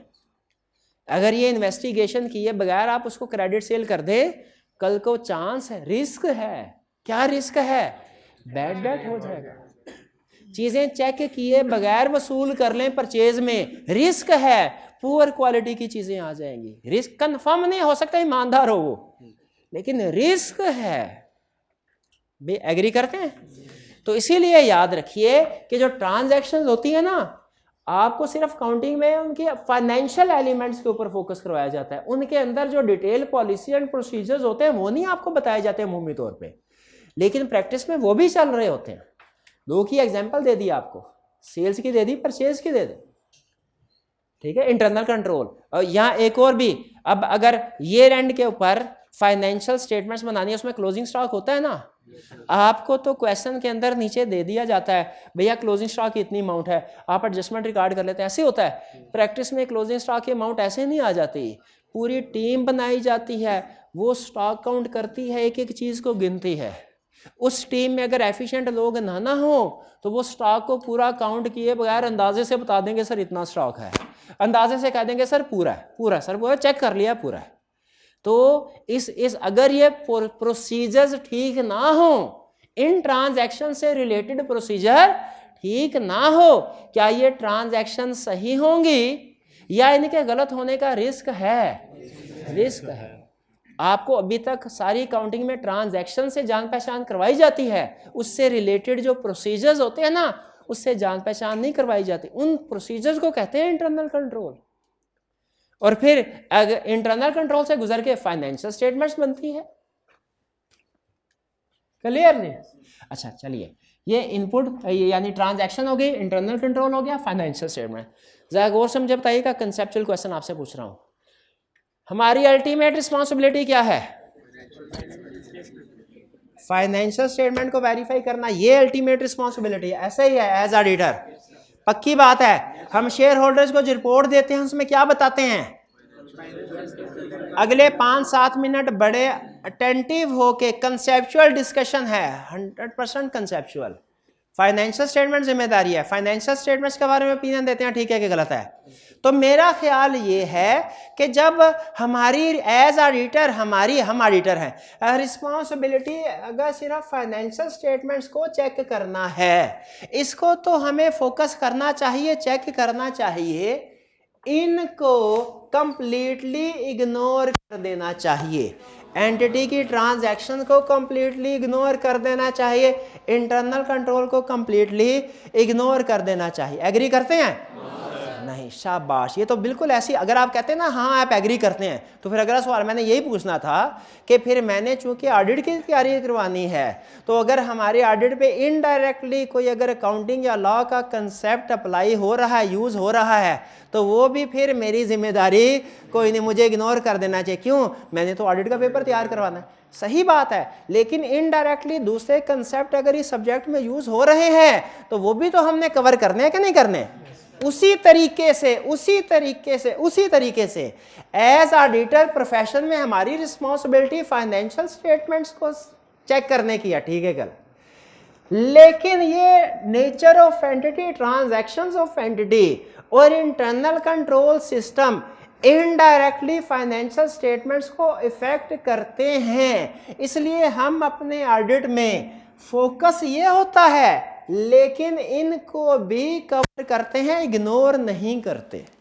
इग्नोर हम अपने ऑडिट में, याद रखिएगा, अंडरस्टैंडिंग ऑफ एंटिटी भी ऑब्टेन करते हैं, अंडरस्टैंडिंग ऑफ इंटरनल कंट्रोल भी ऑब्टेन करते हैं। अंडरस्टैंडिंग ऑफ एंटिटी भी, अंडरस्टैंडिंग ऑफ कंट्रोल भी ऑब्टेन करते हैं। मतलब यूं समझ लीजिए, सरसरी तौर पे इसको भी देखा, सरसरी तौर पे इसको भी देखा, डिटेल में इसको चेक किया। अच्छा, अब इसको इंटरनल कंट्रोल को हम सरसरी तौर पे क्यों देखते हैं? इसको चलें फिर कभी डिस्कस करेंगे, इसको फिर कभी डिस्कस करेंगे। इंटरनल कंट्रोल क्या हमें अपने ऑडिट में, देखें फिर से सवाल आपके सामने रख रहा हूं, हमने एज ऑडिटर फाइनेंशियल स्टेटमेंट्स के बारे में बताना है रिपोर्ट में, वो ठीक है कि गलत, इंटरनल कंट्रोल के बारे में नहीं बताना। इसलिए मेरा ख्याल है सिर्फ फाइनेंशियल स्टेटमेंट के ऊपर फोकस करें, सही के गलत? इंटरनल कंट्रोल को भी अंडरस्टैंड करना चाहिए। अब सुनिए क्यों? क्योंकि इनडायरेक्टली इंटरनल कंट्रोल की जो पॉलिसी एंड प्रोसीजर हैं वो फाइनेंशियल स्टेटमेंट को इफेक्ट करते हैं। गौर से सुनिए, अगर इंटरनल कंट्रोल स्ट्रांग है तो फाइनेंशियल स्टेटमेंट्स में मिस स्टेटमेंट का रिस्क कम है। हमने चेकिंग के प्रोसीजर, ऑडिट प्रोसीजर कम परफॉर्म करने पड़ेंगे। और अगर इंटरनल कंट्रोल सिस्टम वीक है, फाइनेंशियल स्टेटमेंट्स में मिस स्टेटमेंट का रिस्क ज्यादा है। हमें फाइनेंशियल स्टेटमेंट्स की चेकिंग के प्रोसीजर ज्यादा परफॉर्म करना पड़ेंगे। देखिए बात बहुत टेक्निकल हो गई है, अगर आप कहें तो मैं इसको आगे लेके चलता हूं, अगर कहें तो मैं इसको यहीं पे छोड़ भी सकता हूं। भाई समझ आ रही है कुछ कुछ? अच्छा चलिए फिर से बड़ी मेन बात तो डिस्कस हो ही गई। 3 स्टेजेस है, entity, internal control, financial statement. हमारी प्राइमरी रिस्पॉन्सिबिलिटी फाइनेंशियल स्टेटमेंट की है, लेकिन हमने इंटरनल कंट्रोल को, एंटिटी को भी कंसीडर करना है। क्यों? क्योंकि अगर इंटरनल कंट्रोल्स स्ट्रॉन्ग है, रिस्क इन फाइनेंशियल स्टेटमेंट्स कम है, हमारे प्रोसीजर, ऑडिट प्रोसीजर कम, गलती का। और अगर इंटरनल कंट्रोल वीक है, रिस्क ज्यादा है, प्रोसीजर ज्यादा। जैसे एक एग्जांपल, ऑर्गेनाइजेशन के अंदर आपको तो ये कहा जाता है ना, एक्सपेंस हो गया 10,000 का, एंट्री पास करो। प्रैक्टिस में इससे रिलेटेड एक और प्रोसीजर होता है, इससे पहले सीएफओ की अप्रूवल होती है तो पेमेंट की जाती है, वरना पेमेंट नहीं की जाती। ऐसे थोड़ी है कि कोई भी मुंह उठा के कहेगा पेमेंट कर दो। तो सीएफओ की अप्रूवल क्या है? इंटरनल। ये फाइनेंशियल स्टेटमेंट नहीं है। फाइनेंशियल स्टेटमेंट में कभी सीएफओ की अप्रूवल का काउंट होता है? कोई नहीं होता। सीएफओ की अप्रूवल इंटरनल कंट्रोल है, फाइनेंशियल स्टेटमेंट नहीं है। लेकिन खुद बताएं, अगर हर पेमेंट से पहले इंटरनल अप्रूवल होगी तो रिस्क ऑफ मिस स्टेटमेंट कम हो जाएगा, हमारे प्रोसीजर भी कम। हम कहेंगे यार हमारा काम तो सीएफओ ने कम कर दिया किसी हद तक, चेकिंग फिर भी करेंगे, कम करें। और अगर पता चले सीएफओ की अप्रूवल नहीं हो रही तो फिर फेक पेमेंट का रिस्क ज्यादा, हमारा प्रोसीजर। क्लियर? अब मैंने मजीद एग्जांपल देनी है, सारी 2-3 एग्जांपल इसी चीज के ऊपर होगी कि इंटरनल कंट्रोल स्ट्रांग है, रिस्क कम, प्रोसीजर कम। इंटरनल कंट्रोल वीक है, रिस्क ज्यादा, प्रोसीजर ज्यादा। जैसे आपने पढ़ा होगा bank reconciliation statement. Bank reconciliation, जितनी भी रिकंसिलिएशन होती है ना, वो हमारा एक गुड कंट्रोल होता है। देखें, अगर जो कैश बुक का क्लोजिंग बैलेंस है एज इट इज उठा के बैलेंस शीट में लिख दिया जाए, इसमें रिस्क है, बिल्कुल रिस्क है कि हो सकता है बैंक स्टेटमेंट में कुछ एडजस्टिंग एंट्रीज आनी हो। लेकिन अगर बैंक रिकंसिलिएशन स्टेटमेंट बनाई जाए जिसमें कैश बुक और बैंक का बैलेंस रिकंसाइल करके जो एडजस्टिंग एंट्री आनी थी करके फिर एडजस्टेड बैलेंस बैलेंस शीट में डाला जाए, वो ठीक है कि अनएडजस्टेड वाला? तो इसका मतलब है अगर बैंक रिकंसिलिएशन स्टेटमेंट किसी कंपनी में बन रही है, उसका इंटरनल कंट्रोल स्ट्रांग है कि वीक है? स्ट्रांग है। उसमें रिस्क ज्यादा है कि कम है? हमारे प्रोसीजर कम हो जाएंगे इंटरनल कंट्रोल के। तो इंटरनल कंट्रोल को अंडरस्टैंड करने का फायदा हुआ? बिल्कुल हुआ, बिल्कुल हुआ। ठीक है जी, ठीक है। इसी तरह स्टॉक काउंट करना यानी स्टॉक गिनना, हमें फाइनेंशियल बनाते हुए अंदाजे से स्टॉक को, फिगर को इंक्लूड कर देना चाहिए कि बाकायदा काउंट करना चाहिए। अगर अच्छा काउंट हो रहा है, कंपिटेंट पर्सन काउंट कर रहे हैं, तो जो बैलेंस आएगा वो भी ठीक होगा, उसमें गलती का चांस नहीं होगा, कम होगा, रिस्क कम, प्रोसीजर कम, हमारी चेकिंग के प्रोसीजर भी कम। ठीक है। अब सुन लीजिए, एग्जांपल क्लियर, कंसेप्ट पे आ जाए। फाइनेंशियल स्टेटमेंट के साथ इंटरनल कंट्रोल को भी कवर करना है। जब इंटरनल कंट्रोल को हम देखें, हर ट्रांजैक्शन का अपना इंटरनल कंट्रोल अलग होता है। पते की बात बता रहा हूं, हर ट्रांजैक्शन का अपना इंटरनल कंट्रोल अलग है। सेल की ट्रांजैक्शन का इंटरनल कंट्रोल अलग, परचेज की ट्रांजैक्शन का इंटरनल कंट्रोल अलग, पेरोल की ट्रांजैक्शन का इंटरनल कंट्रोल अलग, कैश का अलग, बैंक का अलग, इन्वेंट्री का अलग, फिक्स एसेट का अलग, हर एक का अपना इंटरनल कंट्रोल सिस्टम अलग होता है। हम जब प्रैक्टिकली ऑडिट करने जाते हैं ना, फाइनेंशियल स्टेटमेंट्स को बाद में हाथ लगाते हैं, पहले इंटरनल कंट्रोल देखते हैं कि इंटरनल कंट्रोल स्ट्रांग है कि वीक है। कभी स्ट्रांग होगा, कभी वीक होगा, कभी स्ट्रांग होगा। अगर इंटरनल कंट्रोल स्ट्रांग है तो इसको भी छोड़ दें, ये क्या लिखा हुआ है, हम उसको कंफर्म करने के लिए थोड़ी बहुत टेस्टिंग करते हैं वाकई स्ट्रांग है कि नहीं।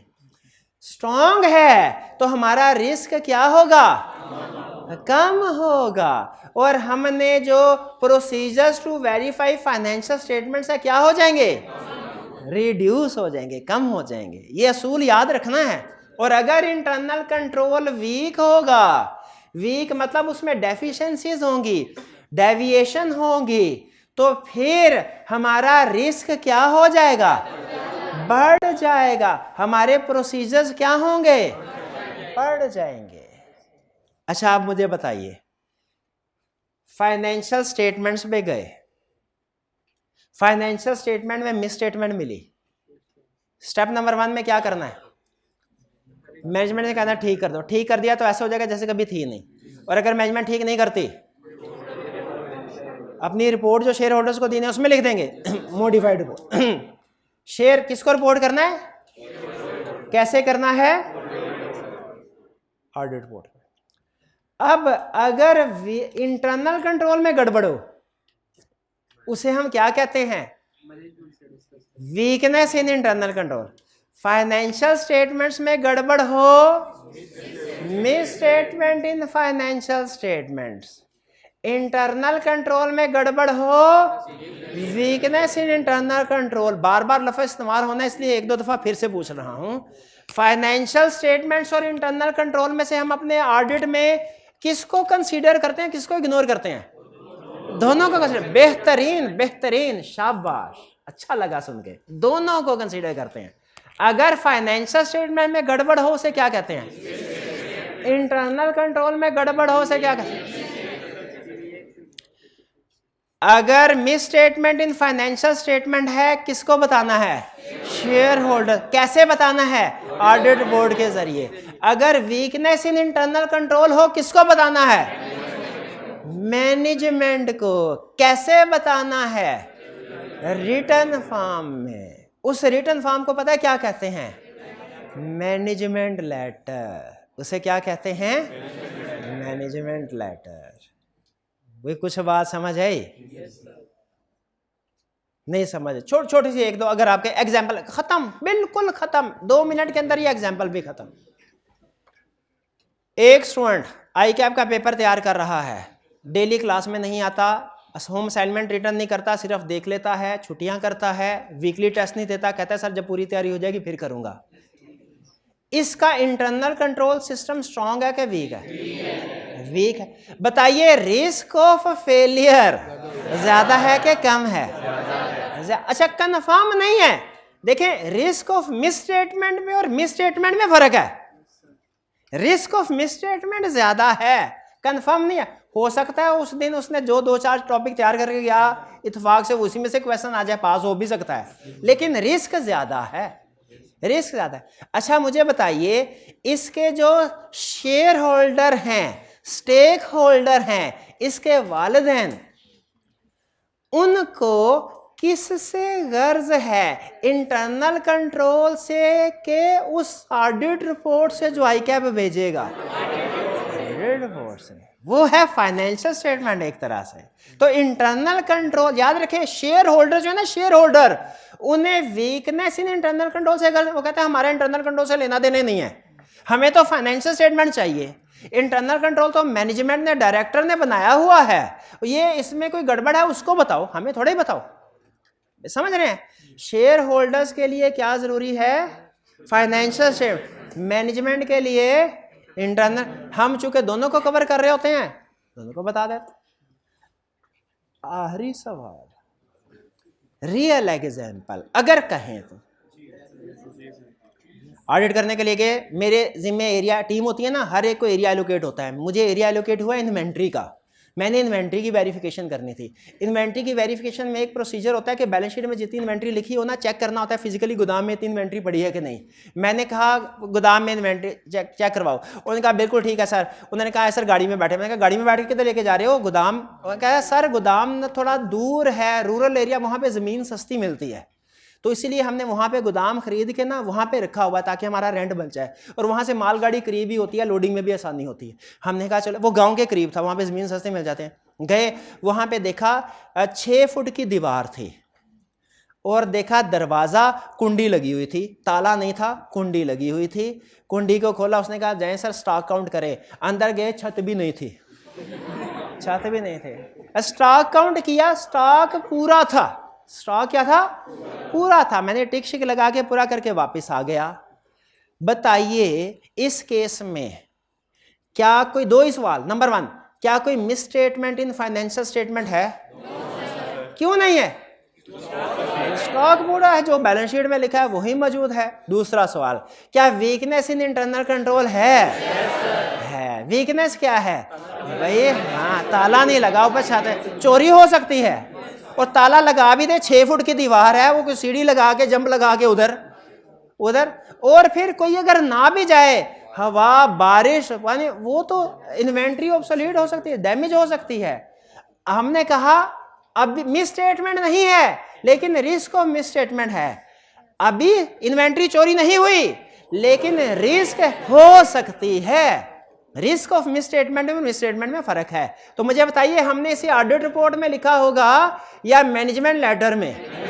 शाबाश, मैनेजमेंट लेटर में लिखा। और सजेशन क्या दी होगी कि भाईजान ऊपर छत बना ले, दीवारें ऊंची करवा ले, ताला लगवा ले, ताला लगवा ले।